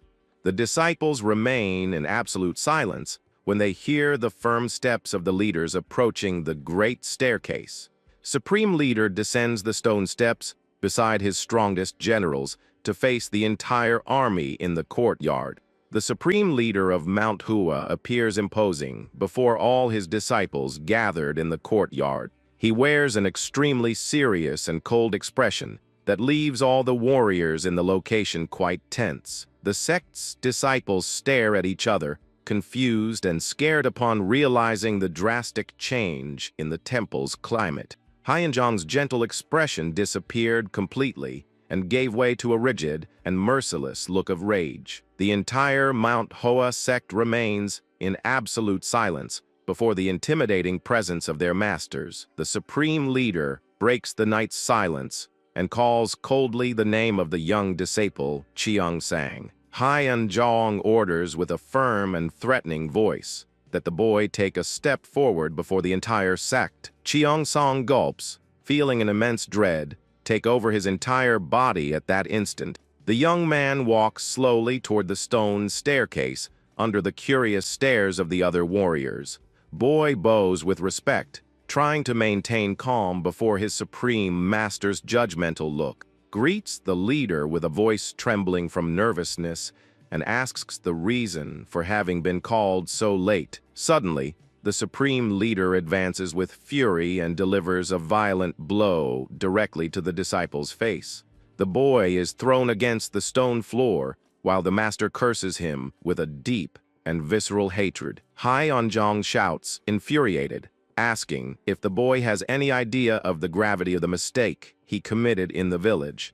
The leader kicks the fallen boy without any mercy, making the young swordsman scream from pain in the middle of the courtyard. Cheongsung spits out a large quantity of blood from the violent impact of the attacks he is receiving. The master shouts furiously, asking how he dared to touch someone from the feared and powerful Continental Bank. The boy continues to be struck on the cold floor, without managing to sketch any reaction to defend himself. The other disciples watch the scene, completely shocked and terrified by the leader's violence. One of the warriors sweats cold from nervousness upon hearing the name of the legendary Continental Bank being mentioned there. The elders run, desperate, to hold the supreme leader, warning that the disciple will end up dying, completely insane with rage. The master shouts back, saying that it would be much better if the boy died. The masters try everything to calm Hai Anjong's spirits, while the boy remains fallen and bloodied. The sect leader pants heavily, trying to regain his composure while he is restrained by his generals. Cheongsang continues thrown on the stone floor, quite injured and breathing with extreme difficulty. The young swordsman remains in absolute silence, with a look of pure suffering and despair on his face. The Mount Hall master stared at him with a mixed expression of intense fury and deep concern about the future. He calls the disciple a complete fool, with a trembling voice that demonstrates all his disappointment with the boy. Hai Anjong laments deeply and states that the boy's stupid attitude ruined the Manhwa sect. The boy cannot say anything and just cries in silence, lying on his own blood on the temple floor. He tries to stand up with difficulty, supporting his hands on the floor, while he coughs up a lot of blood from so much pain. His trembling hands become stained with red, revealing the physical damage caused by the master's severe punishment. Cheongsang asks for forgiveness on his knees, admitting that he was very wrong to gamble and try to take other people's lives. But he confesses, crying, that he cannot understand the reason for so much panic because of mere loan sharks. Irritated by the boy's ignorance, Hai Anjong strikes him again and calls the boy a brainless idiot. The master roars, saying that he does not care about common crimes, but rather about the dangerous identity of the victims. The young man holds his swollen face, not understanding the reason for his master, not caring about the act of killing itself. The leader tries to control his breath in the middle of the courtyard, while the tension increases between everyone present. Hai Anjong clenches his fists with extreme force and tells the disciple to shut his mouth to just answer the questions. He demands to know with urgency the people from the Continental Bank who were attacked are really dead. With a desperate look, the master begs for the boy to confirm that the collectors in fact passed away. Cheongsang responds, trembling and with certainty, that the collectors were totally eliminated in the explosion. The Mount Hoa master asks if he got to check the bodies, and the boy responds that probably yes. Furious with the young man's uncertainty, the supreme leader grabs him by the collar with extreme violence. He orders the disciple to speak clearly and confirm if he saw with his own eyes that they stopped breathing. The boy explains, scared, that he destroyed the entire chamber with his sword technique and assumed they died. Hai Anjong shouts, horrified, upon hearing that the boy only assumed the death without personally verifying the location. The master throws the disciple on the floor again, calling the boy an imbecile for not being sure of anything. The supreme leader sweats from pure terror and asks what they will do if those people are still alive. He continues shouting in panic about the terrible consequences in case the collectors survived. Cheongsang feels that entire severe punishment is unfair for believing he did the right thing. He remembers with pride the moment when the old inn collapsed completely with his attack. The chamber's roof collapsed, and the solid wooden columns broke due to the strength of his technique. The boy thought that mere merchants would never manage to survive destruction of that magnitude. However, the experienced sect leader Hyunjong sees that situation in a completely different way. With an extremely cold voice, the master states that it would have been better if the boy died under the rebel. He completes without any affection that the young man should have had his wrists cut in the illegal gambling house.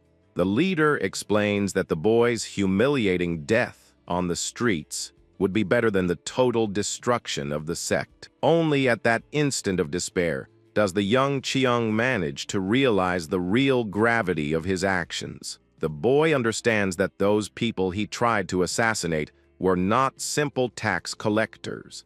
They are beings so powerful and scary that they make even the supreme leader of Manhwa tremble with fear. Hyunjong decrees a state of maximum alert in the sect and orders the immediate evacuation of all visitors. The disciples shout in unison, accepting the urgent orders, while the tension spreads through the temple. The entire combat force mobilizes quickly to protect the temple's main entrances on the mountain. While the young defeated man cries on the floor, the warriors report that the rear gate and the paths were sealed. All the elite swordsmen are positioned at the mountain's main entrance, under the cold glow of the early morning. The boy cries and wonders, desperate, how things reached such a terrible and no return point. The supreme leader closes his eyes with regret and says in a melancholy way for the boy to pray with all his soul. He tells the young man to pray fervently that the collectors in fact died with the cowardly attack. One of the sentinels blows the great horn, emitting a loud sound that echoes throughout the dark valley. The alarming sound crosses the silent temple corridors, leaving all the warriors in total alert.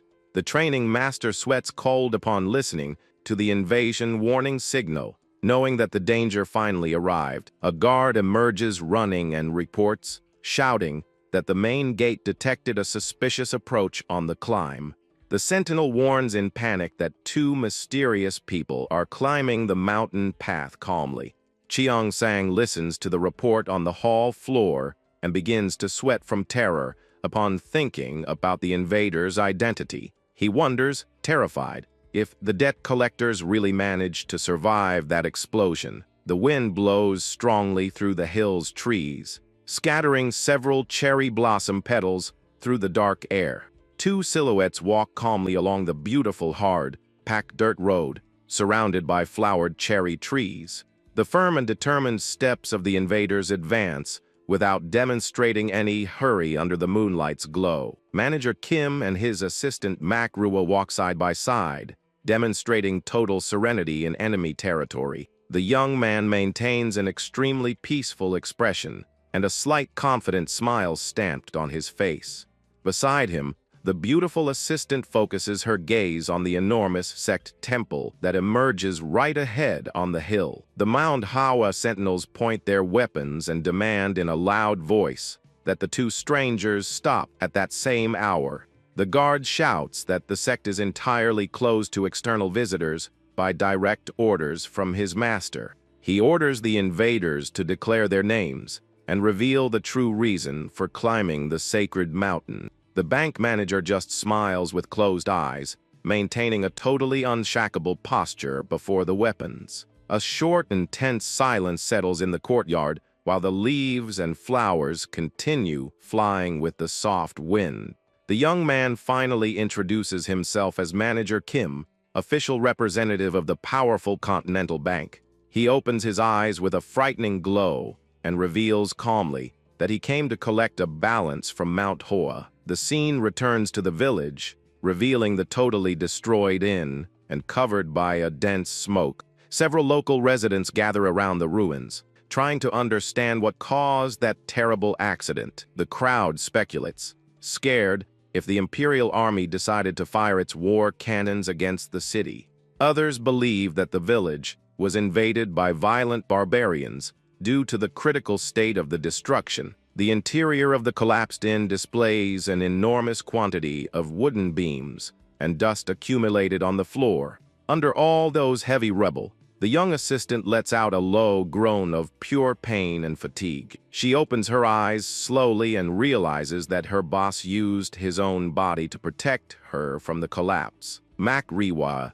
is extremely shocked to note that the bank manager prevented her from being crushed by the roof. Manager Kim stares at her with total tranquility and asks gently if his employee is fine. The young woman confirms, stuttering, that she is entirely unharmed, and the young man smiles, relieved by having managed to save her. He rises, throwing the rebel to the side with ease, while she observes him sitting on the destroyed floor. Manhwa asks for forgiveness on her knees to her boss for believing that she caused all that enormous destruction. Manager Kim tells her not to worry, stating that protecting the bank's assets is just a basic rule. He stares at her with tranquility under the moonlight's glow and adds that it'd be a great loss if the young woman got hurt.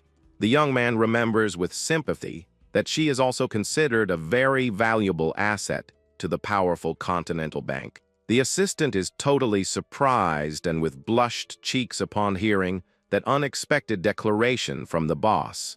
He extends his hand to help her stand up and warns cheerfully that now the moment has arrived for them to return to work. The two continue climbing the peaceful mountain toward the great temple surrounded by beautiful pink cherry blossoms.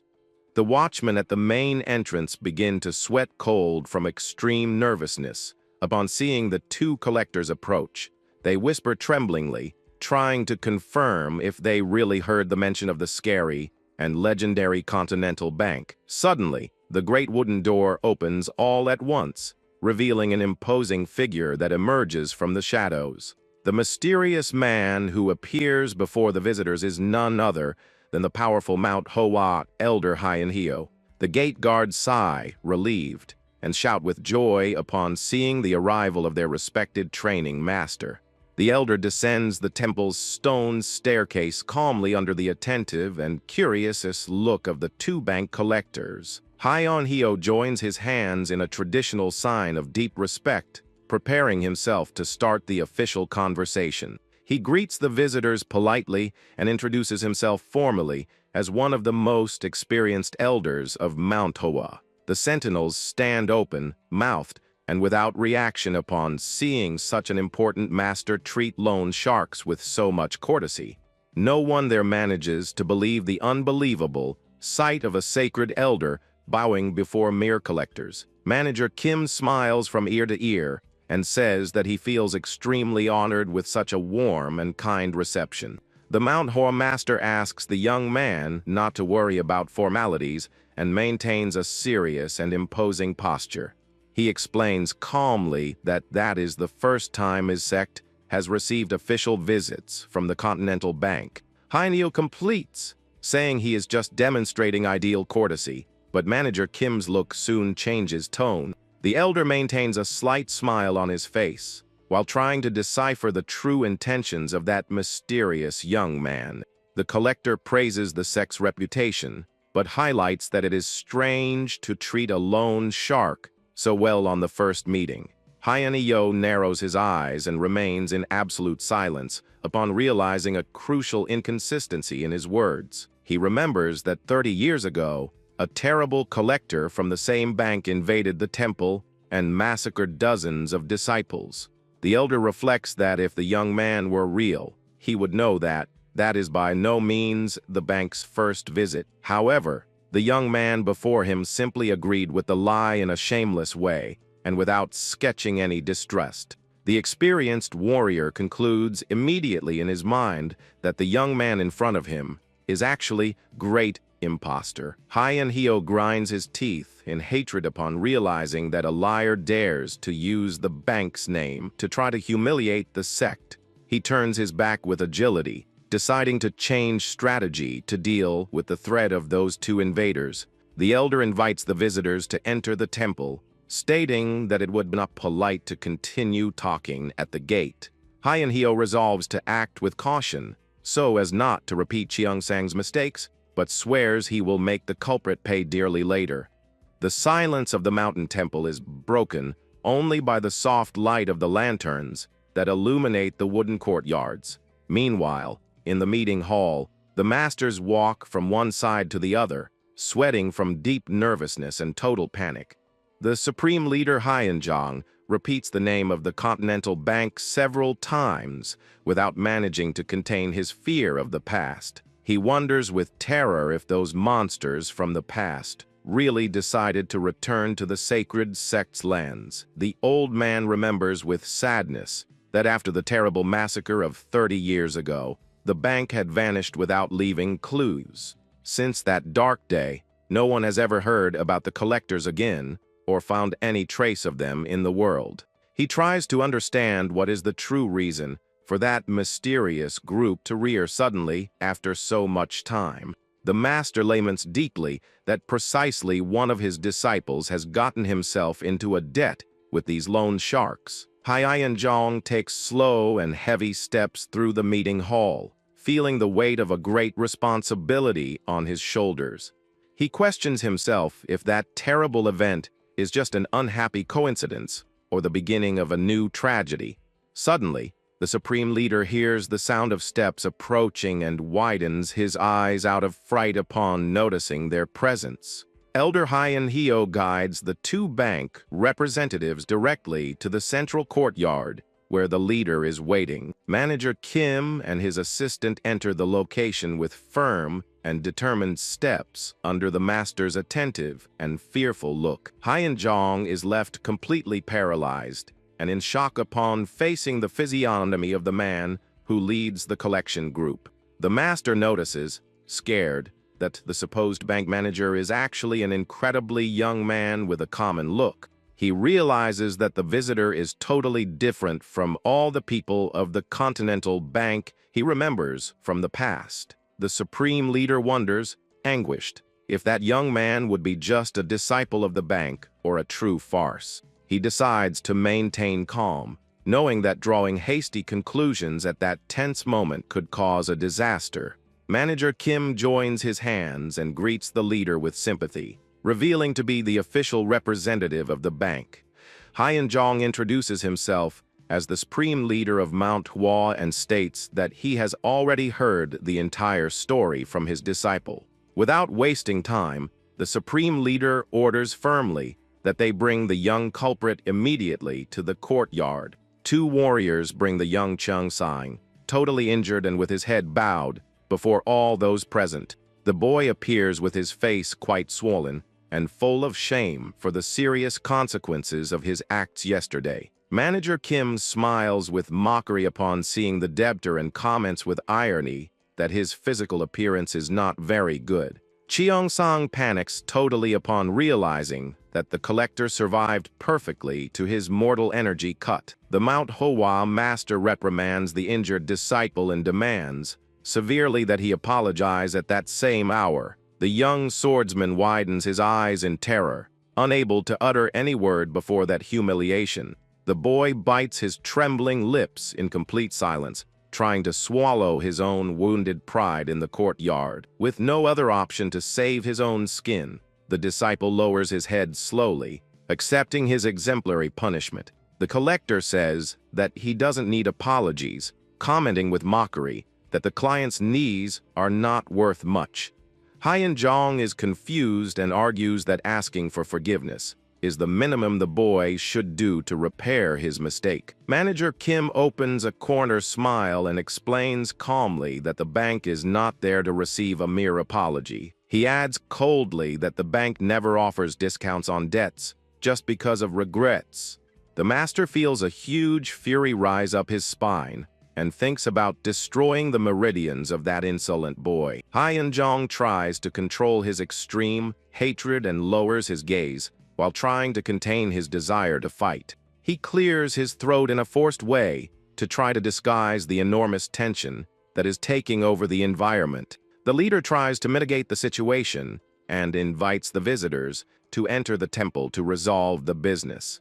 Manager Kim refuses the invitation and insists directly that they must close all accounts right there in the courtyard. Mak Riwa adjusts her reading glasses elegantly, preparing herself to reveal the official debt calculations. The beautiful assistant assumes a focused posture, holding her registration book in one hand and the abacus in the other. Her fingers begin moving the wooden pieces with incredible speed, making a lot of noise in the middle of the courtyard. The young woman announces solemnly that she will initiate the detailed calculation regarding the disciples' first loan. She reveals that the principal value of the first loan made by boy was exactly 500 Nyang. The assistant adds coldly that the accumulated interest value for this first round is 1,000 Nyang of silver. The disciples around jump in fright upon listening to the abusive interest collection made by the employee. Next, she moves to the analysis of the second loan, reminding of the young warrior's moment of pure greed. The girl calculates the principal of 1,000 Nyang added to 2,000 Nyang of interest, besides various extra late fees. She hits the abacus pieces with force to finalize the count, leaving the sect's warriors extremely tense. The young woman prepares to announce the total value accumulated of all debts made by the Manhwa disciple. She reveals with a serious look that the final collection value of silver totals exactly 1,000 Nyang of silver. Cheongsang turns completely blue with terror and trembles on his knees upon realizing the absurd size of that fortune. The other warriors of the temple begin to stutter from fright, unable to believe the revelation of that amount. The entire courtyard enters total shock upon hearing the collection of 21,000 Nyang being demanded in the middle of the night. The disciple curses lowly and grinds his teeth in anger, feeling that his own life is about to fall apart. The boy thinks desperately that the bank's interest rate is much higher than the value he really took. Hyenjong sighs, defeated, and orders with a trembling voice that they bring the money soon to pay the boy's debt. He reflects that although the amount is immense for the sect to pay, this value is a cheap price to avoid ruin. The supreme leader knows that they need to avoid any type of problem with the continental bank collectors. But Manager Kim interrupts the master's plans and warns, smiling, that they forgot the most important part. The young man opens a malicious and somber smile, announcing that now the moment has arrived to collect the price of life. He demands an extra fee of 10,000 Nyang of gold as compensation for the assassination attempt made by the boy. All the disciples enter total despair upon realizing that the collection now must be done in gold coins. The value of 10,000 Nyang of gold far exceeds the entire accumulated annual budget of the famous Mount Hoa sect. Hyenjong realizes that the collector wants a fight and wonders if he should empty the temple's vaults or start a war. The master revives in his mind the panic of 30 years ago, feeling his heart beat fast from extreme nervousness. He reflects on the terrible consequences of turning the powerful bank agents into enemies of his sect. Suddenly, Elder Hyen Hyo approaches quickly and whispers something very important in the ear of his leader. The training master reports suspiciously that the boy agreed to an obvious lie at the gate and might be a fraud. The elder remembers that the boy accepted the lie at the gate with shamelessness, which proves he is just an imposter. The supreme leader widens his eyes and is left totally speechless by the suspicion raised by his training master. Hyenjong asks, scared, if they are really fakes, and the elder says it is worth the risk because it is a lot of money. The sect master begins to sweat from nervousness while he reflects on whether he should really risk everything and face the collectors. He closes his eyes firmly and makes the definitive decision on how he will deal with the supposed invaders of the temple. The supreme leader opens his mouth with authority and orders aloud that his warriors form the sword barrier. Several disciples draw their shining blades at the same time, emitting a very loud metallic noise throughout the courtyard. The other warriors around also assume combat positions with their weapons ready to attack at any moment. The combatants' shoes hit the stone floor hard, preparing the ground for the execution of the formation. The two bank collectors are completely surrounded by the elite warriors of the traditional Mount Hoa sect. An immense amount of pink spiritual energy begins to rise from the body of one of the surrounded swordsmen. Mac Rewise, totally surprised to notice the sudden increase in spiritual energy around their opponents. She realizes with astonishment that the warriors' swords have red threads decorating their metallic hilts. The assistant realizes, shocked, that all the opponents there are elite warriors of the red plum blossom rank. The powerful sword formation is completed, forming large circles of pink energy that envelop the entire courtyard. The supreme leader watches the start of the attack in silence with an extremely cold and imperturbable countenance. He laments that the strongest warriors of the white rank are far away, serving in the Great Sect Alliance. The elite warriors of Manhwa are world famous and are divided into the blue, red, and white ranks. Among them, the combatants of the white rank are a very select group formed only by absolute masters. As the white masters are not present, the supreme leader feels frustrated with the limitations of his strength. Manager Kim remains motionless right in the center of the gigantic whirlwind of pink energy that shines with great fury. Manager Kim lets out a slight sigh and gives an excited smile upon realizing that the fun is finally going to begin. He adjusts his clothes and warns with mockery that the debt interest rates will get much more expensive after this affront. Hyunjong roars, saying that even the devil backed down before the formation, and challenges the young man to maintain that arrogance. The red swordsmen advance all together, delivering their swift strikes toward the young collector. The group activates the first movement of the technique, generating 3 powerful gusts of pink energy focused on the opponent. With a sarcastic smile, Manager Kim dodges the sword tip-tip that passes millimeters from his own forehead. He performs circular movements, generating an explosion of energy that completely dissipates the enemy attack. The banker releases a strong circular shockwave that propagates quickly throughout the entire courtyard area. The elite warriors are thrown far away violently, spitting blood and groaning in pain from the impact of the strike. The great majority of Manhwa's defenders collapse onto the stone floor, completely breaking the formation. Several disciples remain fallen and coughing up a lot of blood from so much pain after suffering the shock wave.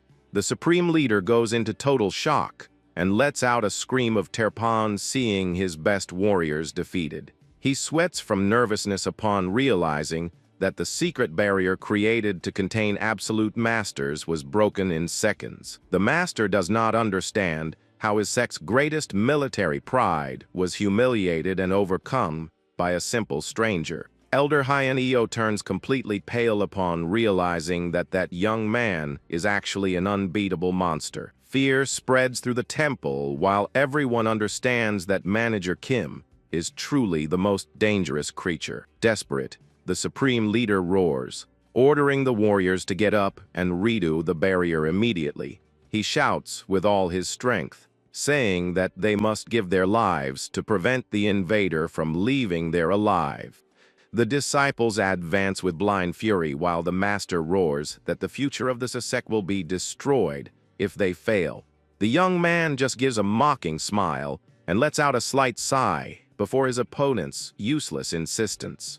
Manager Kim warns that he will charge an extra danger fee from each of those clients from now on. Day dawns peacefully and sunny over the beautiful cherry trees that surround the sacred mountain. The bank assistant analyzes the day's accounts in silence with an expression of deep concentration. She asks her boss how much they still need to collect from the sect, adding yesterday's principal and the new interest. Manager Kim approaches from behind his employee and calls her with a very calm and serene voice.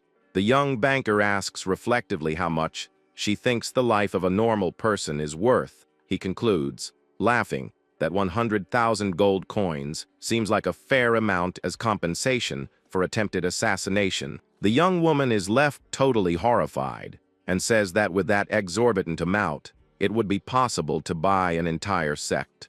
Manager Kim ponders, laughing, and suggests giving a friendly discount of only 10,000 gold coins to the debtors. The assistant realizes that the boss planned that entire collection situation in Manhwa from the beginning. She questions if the supreme leader would really hand over a fortune like that in a friendly way to them. Manager Kim responds, laughing, that if they refuse to pay, It is enough to take something valuable from the sect. She wonders, horrified, if the boss plans to steal all their internal energy, as he did with the demon leader. The girl knows that draining the energy of the entire Mount Hoao sect would make him the #1 enemy of the martial world. Manager Kim calls her calmly under the moonlight and asks if she knows what the true treasure of that sect is. The young man reveals with a corner smile that their biggest asset has no relation to money or power. The manager states seriously that the true treasure of the sacred sect is the time they have accumulated. He narrows his gaze in a mysterious way and prepares to explain a surprising concept. The banker states that the power accumulated by them challenges completely all common sense of the martial world. The elite warriors activate the second movement of the secret formation, initiating a dance of fierce slashes. One of the red swordsmen delivers a direct thrust, while the manager dodges the danger with lightness. The young man moves at high speed amidst the blows, leaving his opponents totally frustrated. An immense column of destructive energy is fired in the center of the courtyard to try to hit the invader. The violent spiritual impact destroys part of the temple walls, while the ground shakes with the explosion. The manager retreats, sliding smoothly while he dodges another cutting attack of red energy. The collector makes an incredibly agile leap in the air to pass over a gust of cutting energy, so several combatants attack in sequence, but the young man dodges all the blades in an impressive way. The entire courtyard is illuminated by the intense glow of the successive energy explosions of the allied attacks. Another gigantic wave of destructive power collides in the center of the courtyard, raising a lot of smoke and debris. The strong wind provoked by the battle tears pieces of wood and tiles from the sect's sacred structure. The Mount Hua leader watches the combat, perplexed and sweating cold from nervousness at how the actions are unfolding. He wonders, horrified, if the invader is really human upon seeing him dodge the blows with such ease. Desperate, he commands the remaining warriors to attack to gain time until the final formation is ready. The remaining swordsmen assume positions with their weapons, ready to fight until their last breath. Dozens of new warriors run toward the center of the courtyard, shouting in unison to contain the enemy. Manager Kim looks to the side and lets out a tired sigh upon seeing the persistent insistence of that crowd. He just takes a slight step forward with his boot, concentrating a large amount of energy under his foot. The young man's violent stomp generates an enormous blue shockwave that breaks the ground and throws the opponents far away.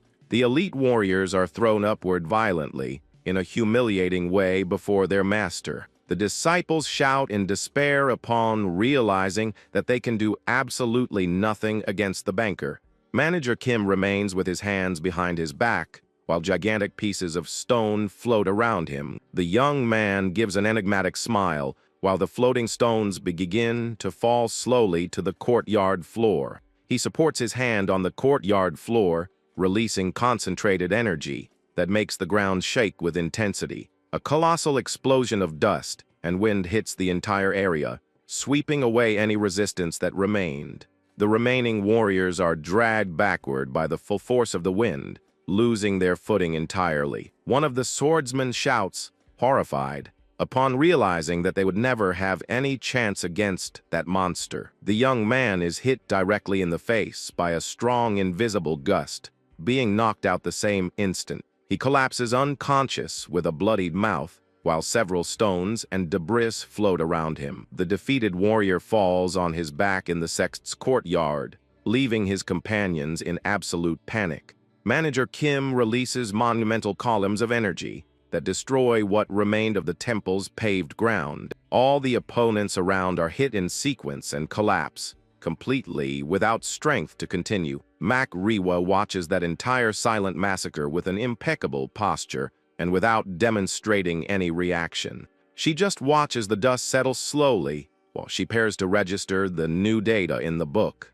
The courtyard of the Mount Temple is covered by dozens of bodies of warriors knocked out on the stone floor. Manager Kim mocks the weakness of the current sect and criticizes the master for sending inexperienced youths to the fight. Suddenly, the young man's look becomes serious upon feeling a new, extremely powerful fluctuation of energy in the air. A colossal plum blossom opens in the night sky, giving start to the third movement of the secret technique. The young collector opens a malicious smile upon realizing that that was the final card they were preparing. He assumes a firm combat posture and prepares to receive the most powerful attack of the famous sect. Manager Kim extends his left hand calmly, approaching the powerful, shining blade of energy. With a precise movement, he grabs the sharp blade of energy, using only the strength of his own bare hand. He remains standing with a calm countenance, while he holds the large sword of pure golden spiritual energy. The sect leader opens his mouth in complete shock upon witnessing that impossible scene right before his eyes. The Manhwa master shouts, terrified, to see the young man hold the strength of the sacred sword with his left hand. The young banker displays a mocking smile, showing that the enemy power is nothing more than a simple game. With a slight movement of his fingers, he breaks and dissipates all that colossal energy in a fraction of a second.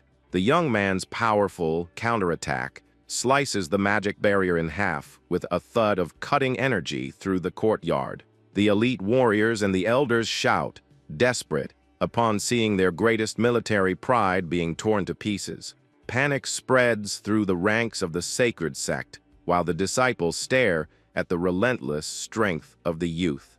An immense wave of residual power explodes over the entire temple grounds, raising stones and a lot of dust. Several pieces of rebel and destroyed tiles tumble from the temple ceiling and scatter across the cracked floor. Manager Kim remains standing imposingly amidst the debris under a silent rain of detritus. He watches calmly the result of his actions, while the deadly silence returns to the great sect's courtyard. The banker feels a slight movement and focuses his gaze in a specific direction to check the scene. All the remaining disciples collapse, knocked out on the courtyard floor, totally unable to move. The warriors continue fallen, coughing up a lot of blood due to the terrible physical impact of the released energy. The Manhwa sect leader sweats from terror upon realizing that his entire combat force was nullified in an instant. The sect master tries to process how the legendary and invincible sword formation could have been so humiliated. He babbles, breathless, upon facing the absurd and monstrous amount of internal energy of that lone shark. The young manager gathers all his golden spiritual energy back into his body with total tranquility. He walks slowly in the direction of his main debtor and warns that now they can talk properly. The banker stops right before the old sect master, who trembles with terror at that intimidating approach. The youth opens a threatening smile and asks in a gentle way if they can begin settling the accounts. The leader of Manhwa feels a drop of cold sweat run down his face before that relentless collection. The sect master remains in absolute silence, not knowing what to do to save the future of his temple. He grinds his teeth in pure bitterness and regret upon realizing that the situation is totally lost. The old leader wonders in panic if he made the worst possible decision by choosing to fight the collector. He reflects if the consequences would have been much smaller had he not tried to resist the collection. He questions himself if it would have been better to simply hand over the sinful disciple to bear the debts. The master looks at his fallen disciples and wonders if his sect's destiny would be different now. The young bank manager lets out a slight sigh of boredom while he awaits an official response from his client. The banker responds calmly that perhaps yes, but says that there was a crucial detail in that scenario. He states seriously that the proud sect would never take that choice. Exactly like 30 years ago, the leader of Manhwa widens his eyes upon realizing that the collector knows the sect's past perfectly. The scene recalls the terrible massacre of 30 years ago, when the sect chose to fight and ended up devastated. The supreme leader enters complete despair upon realizing that the youth planned every detail from the beginning. He concludes that the plan consisted of sinking the disciple into debt to force the sect's violent reaction. The perfect trap began when the banker offered that huge amount of silver coins in the alley. He used the assassination attempt as the ideal excuse to invade the sacred temple without being bothered. The assistant was then able to collect the interest and abusive compensation under the pretext of protecting their assets. Everything was a calculated step to corner the famous sect and force them to unsheathe their own swords. The sect master lets out a bitter, humorless laugh upon recognizing the cruel intelligence behind the plan. He admits with sadness that there was never a sure exit, for the sect would end up destroyed anyway. The master decides to ask one last question about the reason for the youth using complex plans instead of brute force. He questions the banker about the real need to use the young disciples' gambling addiction as bait. Manager Kim just stares at him with a serene and focused look, preparing to answer directly. The truth is that the martial arts world has always been ruled relentlessly by the law of the strongest. With such devastating strength, Manager Kim could simply invade the location and demand everything he wanted. No one in the world would be capable of stopping him, for the bank manager possessed power to spare to do all that. However, Manager Kim preferred to act differently. Instead of just using his absurd strength, he created a fictitious debt, established a legal justification, and forced Manhwa to strike the first blow. Hyunjong reflects that if the strong just robbed the weak by the rules of force, the world would be absolute chaos. He concludes, sadly, that without rules and limits, the world would be filled with suffering and the laments of the innocent. Suddenly, the old sect leader widens his eyes and is totally confused by the youth's reaction. Manager Kim laughs loudly, saying that stealing by force is the thing of bandits and that his bank is very honest. The sect master curses him mentally for doing exactly the same thing using just a cheap excuse.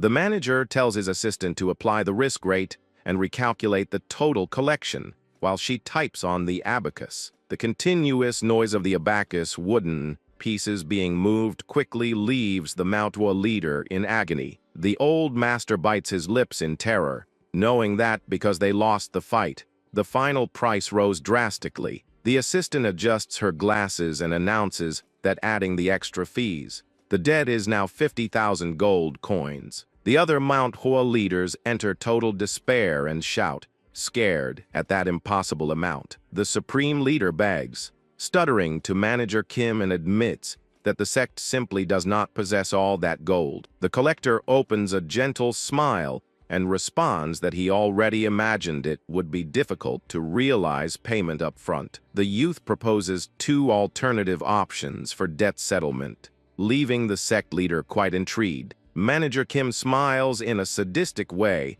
and reveals that the first payment option would be using their own body. He clarifies that paying with the body means draining all the spiritual energy of every disciple who attacked him. The young elite warriors gulp and tremble on their knees on the floor, afraid of losing their abilities. The master asks what the second option would be, and the loan shark proposes handing over any item worth the same price. The supreme leader enters total panic, thinking he wants the most secret and sacred technique manuals of the sect. Manager Kim lets out a long sigh and warns that the bank refuses secret manuals for thinking they give too much work. The youth orders his assistant to open the last page of her registration book, leaving everyone very confused. The girl reveals the detailed drawing of a legendary traditional sword that is registered on the book's pages. The sect master widens his eyes and goes into absolute shock upon instantly recognizing the weapon's drawing. The book's drawing displays the holy yellow dragon sword that belonged to the prestigious and ancient Jew family. The master stutters, trying to play dumb about the weapon, but the manager tells him to stop playing around with the bank. The youth reveals that he knows the imperial sword is kept in the temple as payment for that tragedy of the past. The supreme leader sweats from pure terror, wondering how that young banker has knowledge of such an intimate secret. The desperate master cries, offering his own sect leader token or the most secret manual to avoid the loss. He claims desperately that if the world knows of the loss of that imperial weapon, the sect will lose all its prestige. Manager Kim shuts the registration book lid with force and warns coldly that that is the bank's last offer.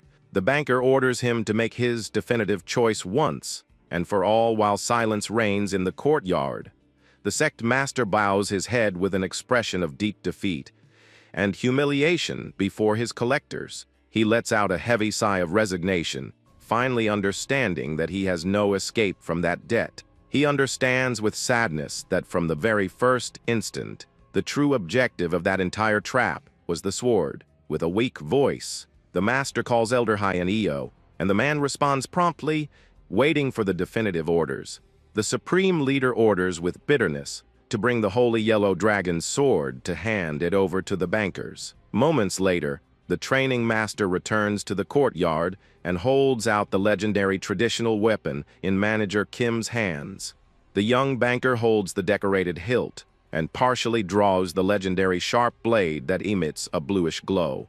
He watches the imperial sword in silence for a few moments without sketching any immediate reaction. In the middle of the courtyard, the holy blade begins to vibrate gently, emitting a resonance of very pure spiritual energy in the air. Manager Kim analyzes the details of the precious metal with a focused and engrossed look before his debtor. Suddenly, the youth opens a huge and cheerful smile from ear to ear with very blushed cheeks.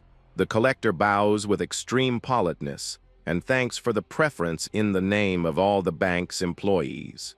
He wishes an excellent night to the special client and declares cheerfully that the bank loves all debtors very much. The collectors disappear in silence, leaving behind only the chaotic sight of the entirely destroyed temple. The sect master remains standing before his troops, who observe the runes under the glow of the moon on the mountain. Hyanjong holds the loan shark's business card in silence while he reflects on the dark courses of his temple. The supreme leader makes a drastic decision and announces solemnly that the great Mount Hoa sect will close its doors. The disciples jump in fright and enter total panic upon hearing the order of total isolation of the temple. The Mount Hoa sect will be completely closed for 10 years, suspending all its activities in the martial world.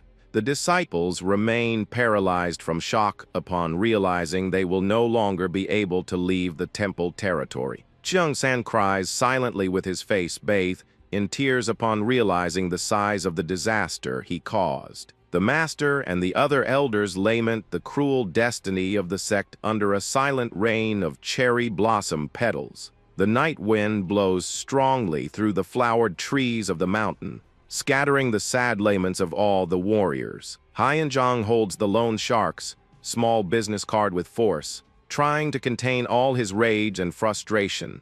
The cherry blossom petals fall over the card, revealing that the famous sect has finally entered its decline phase.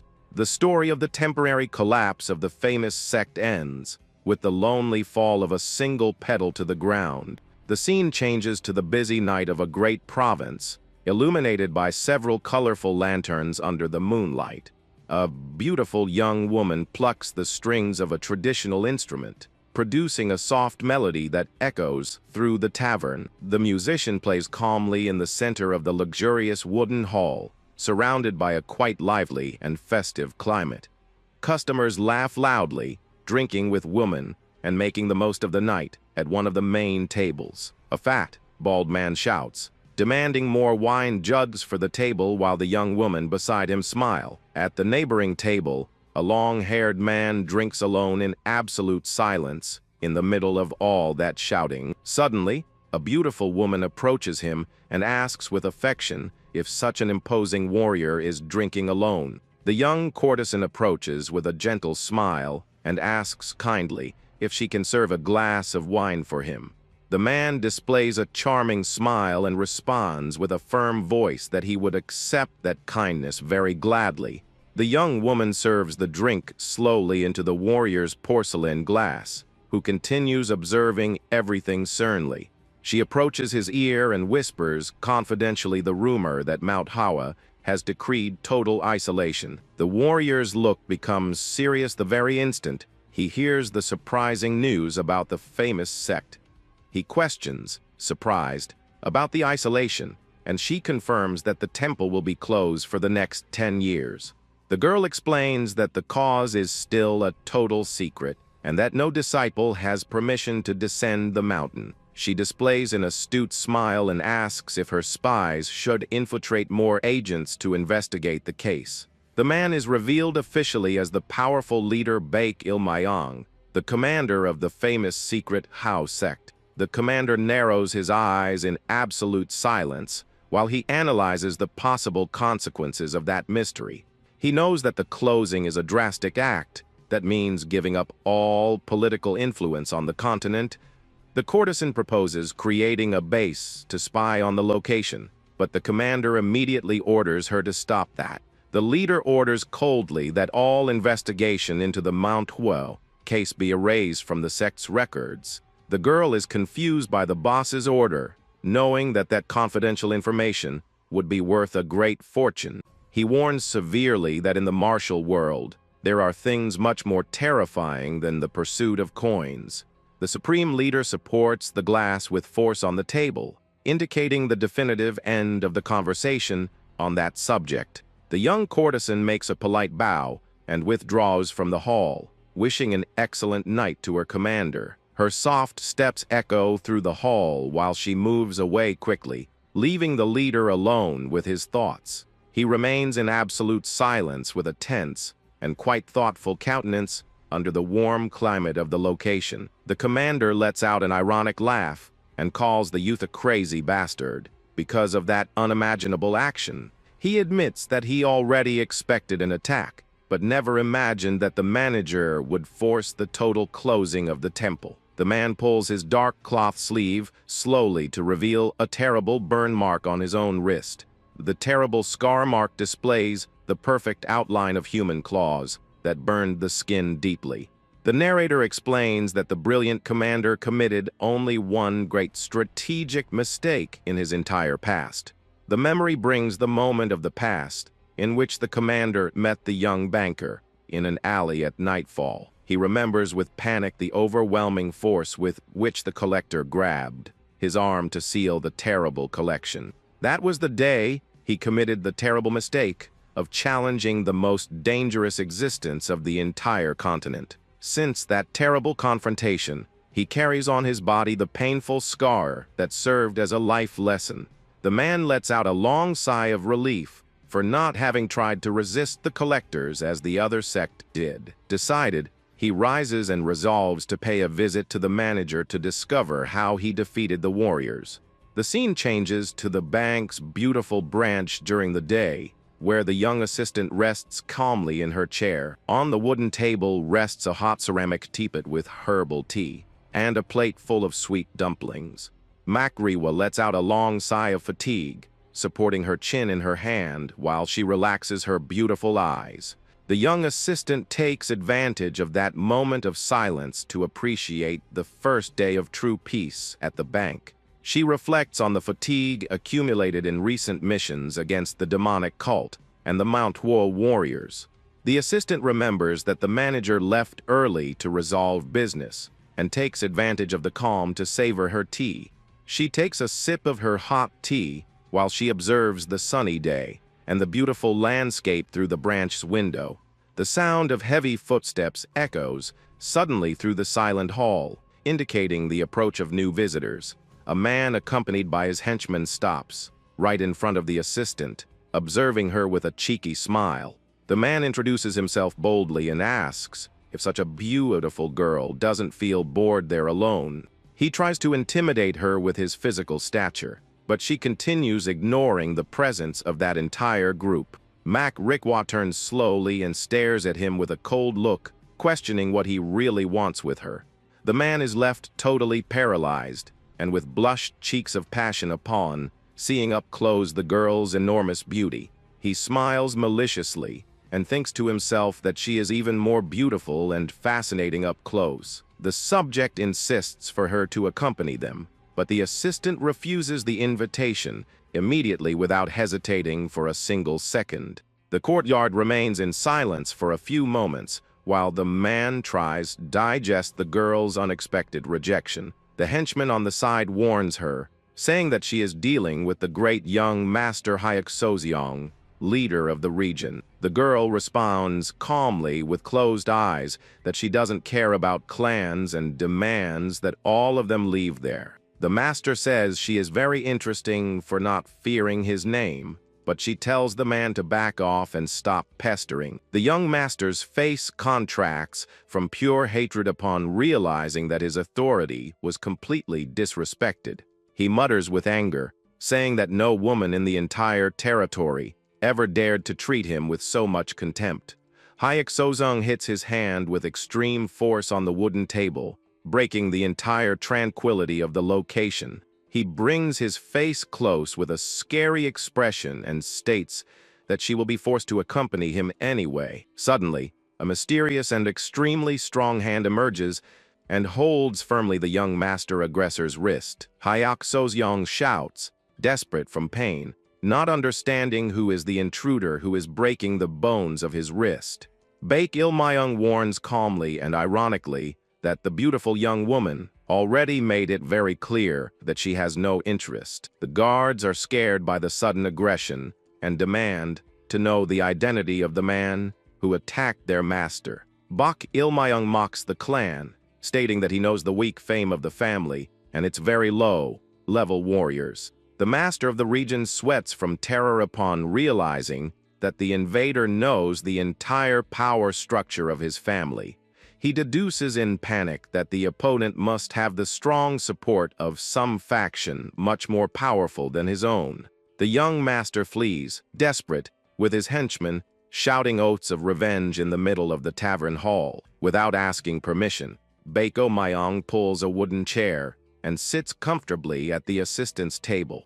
He takes one of the dumplings from the plate and greets the assistant cheerfully by her name, with a lot of sympathy. Manhwa is totally confused and surprised to hear the stranger call her by her own family name. The man asks for forgiveness, laughing, and explains that he investigated her life so much that he already feels like an intimate friend. She sweats cold, wondering who that mysterious man is. Lamenting that manager Kim isn't nearby, the man begins to recite her personal data, revealing he knows she is the second daughter of the Macri clan. He details her entire career at the bank, including her travels collecting loans throughout the continent. He even cites the recent energy collection of the demonic cult and the forced closing of the Mount Hoa sect.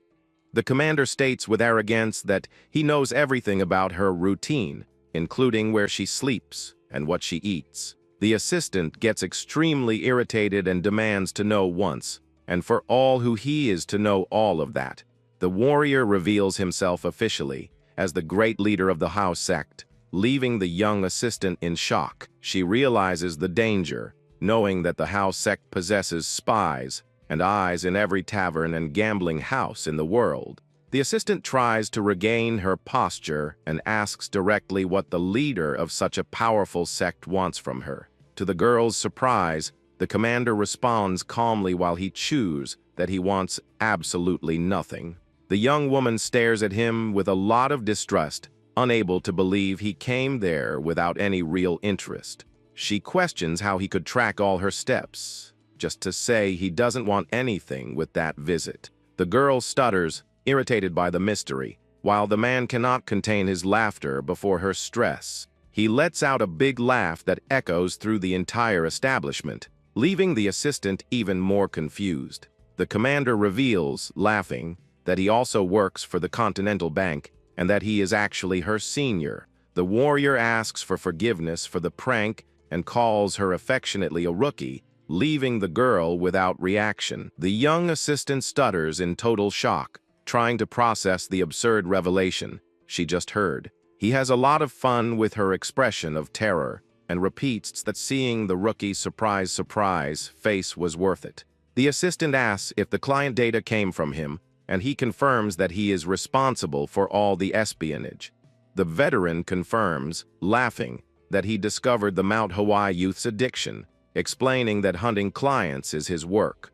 He explains that his role is to track who needs loans and who possesses the treasures the bank desires. The assistant finally understands how the manager managed to locate his special clients so easily. She remembers how the demonic debtor was in need of gold to finance his military campaigns. The memory also brings the young Manhwa a disciple, who was completely addicted to the mahjong game, and she concludes with astonishment that the informational clause of the spy sect reached unbelievable levels. She remembers her own family's sad destiny, which crumbled upon trying to pursue very stupid objectives. The commander of the spy sect observes her in absolute silence, with a comprehensive and tranquil countenance. The man leans back in the chair and asks if she would like to know any more detail about the operations.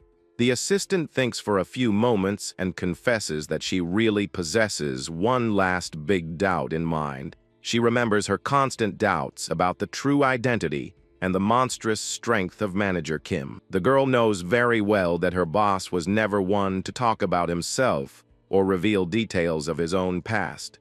Suddenly, she widens her eyes upon realizing that that is the perfect opportunity to unravel the secret.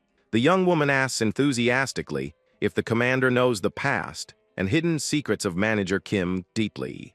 She wants to know the cause of him being so strong, what occurred 30 years ago, and the reason for him being a loan shark. The man comments, smiling, that the rookie really doesn't know anything and confirms that the boss is very reserved. He leans over the table and proposes telling a big secret to her, who accepts the proposal immediately.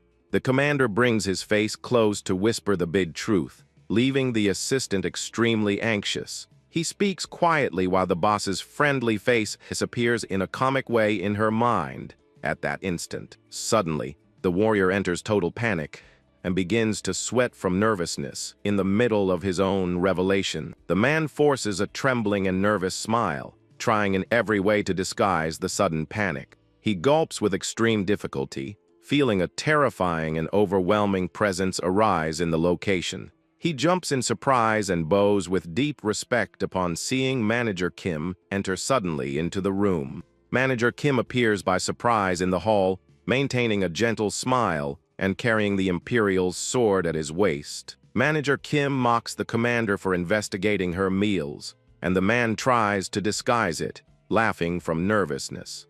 The veteran says that the manager's recognition is more valuable than coins, but the boss disregards the sycophant. The manager sits at the table and comments that the closing of Manhwa will make other factions start to act. The leader of the espionage sect warns at the moment they are successfully hiding all the rumors in the region. To the commander's surprise, Manager Kim orders directly that they stop hiding this information. The young collector opens an evil smile and tells the spy sect to spread the rumor throughout the continent. The closing of Manhwa is a historical event that will shake the continent, and everyone will want to know the real reason. The spy hesitates, worried, knowing that spreading the rumor will bring great problems, but resolves to accept the command. Suddenly, he gulps upon deciphering the true and scary intention behind that cruel strategy. The leader of the Hao sect begins to laugh loudly with admiration upon understanding the genius of the plan made by the banker. He praises the youth, saying that he finds him extremely terrifying and increasingly dangerous each day that passes. Although he spoke in a joking tone, the spy's words mixed deep fear with sincere admiration. He realizes that the banker plans to use the ruin of the famous Manhwa sect as bait to catch a bigger fish. That was a bold tactic that only someone with extreme and absolute confidence in his strength would be capable of using. The commander gulps again and reaches the definitive conclusion that the young loan shark is a true monster. The man observes him in silence with deep respect, admiring the brilliant mind of the bank manager. He concludes, scared, that the true plan of the loan shark is to collect the accumulated debt of the entire martial world. The leader of the Hao sect laughs loudly with admiration upon understanding the great strategy elaborated by the experienced banker. He praises the youth, saying that he finds him extremely terrifying and increasingly dangerous each day that passes. Although he spoke in a joking tone, the spy's words mixed deep fear with sincere astonishment. He realizes that the banker plans to use the ruin of Mount Hoa as bait to attract an even bigger fish in the future. That was a bold strategy that only someone with extreme and absolute confidence in his strength could use. The commander gulps again and reaches the definitive conclusion that there is no doubt about the danger. The man observes him in silence with deep respect, admiring the brilliant mind of the bank manager. He concludes, scared, that the true plan of the loan shark is to collect the accumulated debt of the entire Murim continent. The scene shifts back to the beautiful traditional structures of the sacred Mount Hoa sect temple during the day. Several visitors and merchants find the main gates of the famous sect totally closed and guarded. The sentinel at the temple entrance orders dryly for the visitors to turn around immediately. He explains firmly that the Mount Hoa sect is officially in a period of absolute isolation.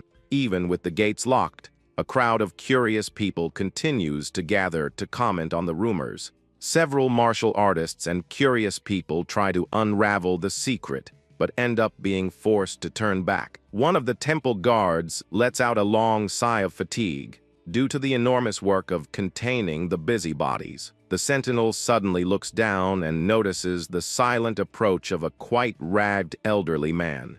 The old beggar with long, torn robes and holding a bamboo staff stands before the great staircase. The guards get irritated with his presence and warn in a rude way that the temple is totally closed. They state they would love to give alms on ordinary days, but say that at the moment they cannot help in any way. The elderly man babbles quietly the phrase about the temple's isolation, seeming very thoughtful about the revelation. The beggar turns calmly, backs away, and begins to move away under the attentive looks of the two gate guards. The old beggar walks through the grass under the end of daylight, approaching the main temple silently. He wears an expression of deep seriousness upon confirming personally that in fact all the rumors were true. Meanwhile, inside the silent hall, a small pot of hot tea releases smoke on the wooden table. Manager Kim asks calmly the sect master if everything is running well at the bank's main branch. Bake states that the vault keeper is protecting everything, but Manager Kim warns him for finding him not very trustworthy. Mac Rewa is left totally paralyzed in her chair upon hearing the mention of a main branch of that bank. She asks with great surprise if the bank really possesses a main headquarters, calling the attention of her senior. The man is surprised to notice that the rookie never visited the headquarters and reveals cheerfully that he has already been to the location. She feels an enormous pang of envy upon hearing that the other employee already knows the bank's secret headquarters. The girl approaches her boss quickly and begs for its name to also have the chance to go there. Manager Kim takes a sip of his tea with closed eyes and asks calmly if she would like to visit the location. The assistant opens a beautiful smile from ear to ear and responds with great enthusiasm that she really wants to know. The boss orders the spy to make the preparations for them all to travel together, leaving the girl very happy. The cold and silent night envelops the beautiful and imposing traditional constructions of the famous Mount Hoa sect. The dark wooden ceiling with checkered patterns reflects the calmness and loneliness that now reigns through the temple. Supreme Leader Hyenjong remains sitting alone in the darkness of his chamber, illuminated only by a candle. The sect master supports his hands on his lap and maintains a countenance of deep fatigue amidst his meditation. He wonders with deep sadness how such a big tragedy could be repeated precisely in his generation. The narrator explains that although he was not the strongest warrior, he possessed virtue and loved his sect very much. He remains with his head bowed, reflecting on his responsibility and the terrible burden of guiding the warriors. He remembers the oath he made to never let the history of destruction repeat itself upon rebuilding the entire temple. But in the end, before the powerful Continental Bank, his entire effort seemed just like a fragile candle in the wind. The candle's small flame continues burning in the middle of the empty hall, representing the master's last hope. The fire oscillates gently over the melted wax, keeping the environment bathed in a melancholy atmosphere. Suddenly, the flame begins to tremble with great violence due to a mysterious draft in the room. The old beggar emerges by surprise into the dark room and comments ironically on the sect's decadent situation. The elderly man greets him friendly by name, revealing that they both know each other very well from ancient times. Hyeonjong rises in a jump and asks, surprised, if the visitor is the legendary drunken beggar from his past. The old man sits cross-legged on the floor and jokes, complaining that the master gave him no coin of the day. The leader asks for forgiveness for the forced isolation and asks with curiosity what the true reason for the visit is. The elderly man says that the closing will call the attention of the entire continent and states that he couldn't stay put. The sect master remains in absolute silence with a countenance of pure apprehension before his old friend. The old beggar leans slightly forward and begins to formulate the decisive question of that night. He asks directly who was the terrible monster responsible for causing such a mess and closing the temple. The master hesitates to respond while the memories of the terrible combat against the collectors return to his mind. He remembers with panic the exact moment when all his warriors were thrown far away in a humiliating way. Hyeonjong remembers with terror how his greatest techniques and military secrets were broken with ease. The beggar insists seriously for him to tell the truth and asks for what reason he refuses to give an answer. The supreme leader remains in absolute silence and with his back turned, staring at his own mistakes in the darkness of his room. The supreme leader Hyeonjong remains in absolute silence with a countenance of pure tension on his face.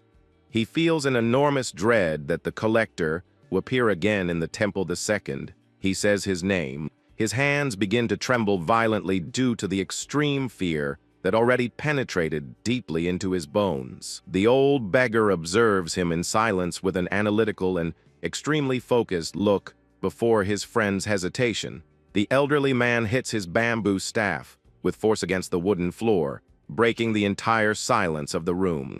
The supreme leader jumps in fright and focuses his attention back on the beggar, who continues sitting before him. The visitor rises and says that he does not need to speak anything if he prefers to keep that secret for himself. Hyeonjong remains with his eyes closed in absolute silence, feeling the weight and bitterness of that situation. He asks for forgiveness in a low voice and warns that because of the isolation, he will not be able to accompany him to the gate. The sect master wishes a good journey to the old beggar and asks him to take care on his wanderings. The wind blows gently under the night sky, scattering several cherry blossom petals through the surrounding mountains. The elderly man walks slowly back along the road surrounded by flowers, supporting himself firmly on his staff. He reflects proudly on his 85 years of life unraveling the world's greatest mysteries. He smiles with disdain when thinking about the absolute power of the mysterious enemy who managed to silence the powerful sect. The veteran stops on the dark trail and orders aloud that the spy squad reveal itself immediately. The sound of leaves moving echoes through the flowery tree tops with the swift descent of several warriors. Several shadows land in an extremely agile and silent way on the dirt ground of the forest. The agents kneel before the veteran and confirm promptly that they are ready to receive orders. He orders that his men investigate minutely every detail about the sudden closing of Mount Hoa. The spy in front guarantees, smiling, that they will find out even what the opponents ate on the day of the closing.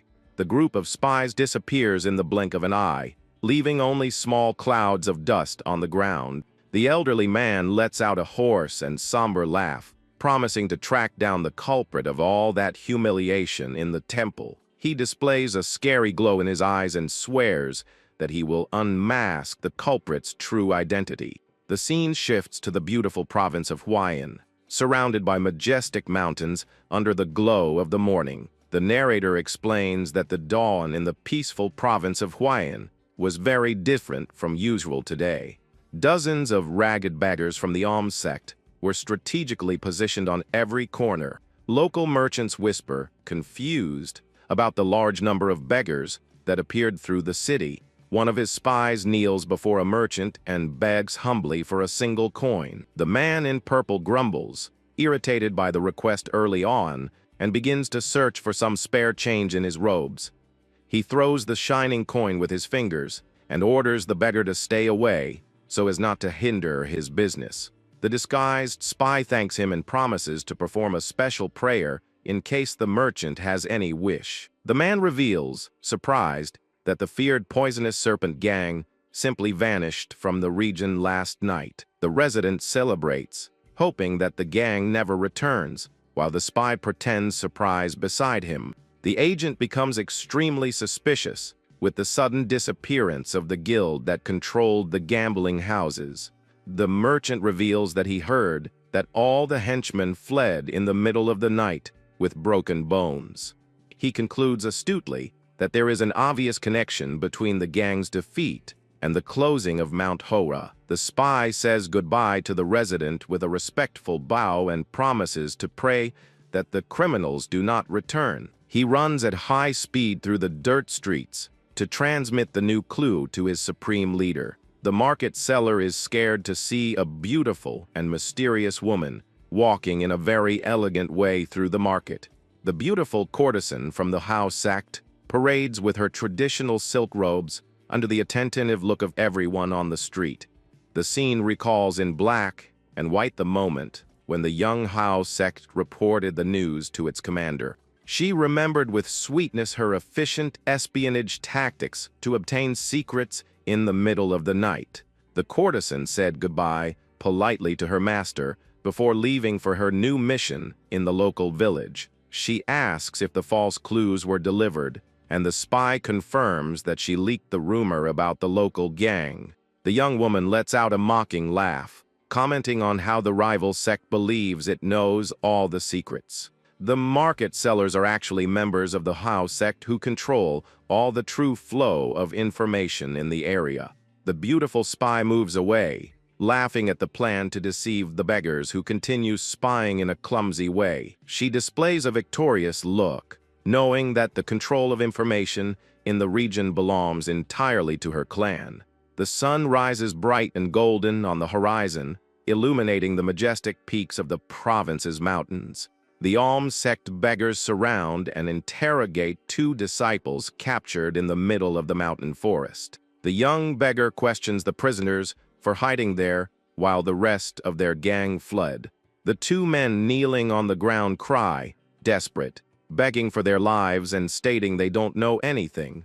The spy questions the lack of their escape, and the men respond, crying that they were born there and have nowhere to go. The spy asks who destroyed their gang, and the prisoners report that it was only 2 people in total. They add, trembling, that the mysterious couple carried with them an absurd and unbelievable amount of gold. The prisoner reveals that he heard the couple say they were traveling directly toward Shangzhou province. The old master listens to the report in silence with a focused look, holding his drink gourd in the courtyard. He reflects that the presence of a rich man and woman did not seem to have a direct link with the temple's isolation. The facts show that they visited the location right before the gates were locked definitely. The elderly man takes a long sip of his drink, knowing that that time coincidence is too perfect to be ignored. The old man lets out a hoarse laugh and states that those who silenced the temple now walk free with mountains of coins. The master orders immediately that the group of spies leave for the province with the objective of capturing the targets. The young spy looks back, curious, and asks if the respected master will not accompany them on this journey. The elderly man laughs and asks if they understand the amount of power necessary to manage to silence such a strong sect. He highlights that even without the white masters, the sword barrier would be a challenge even for the demon leader himself. The alms master states with malice that their bank will need opponents of equal height. to contain this threat.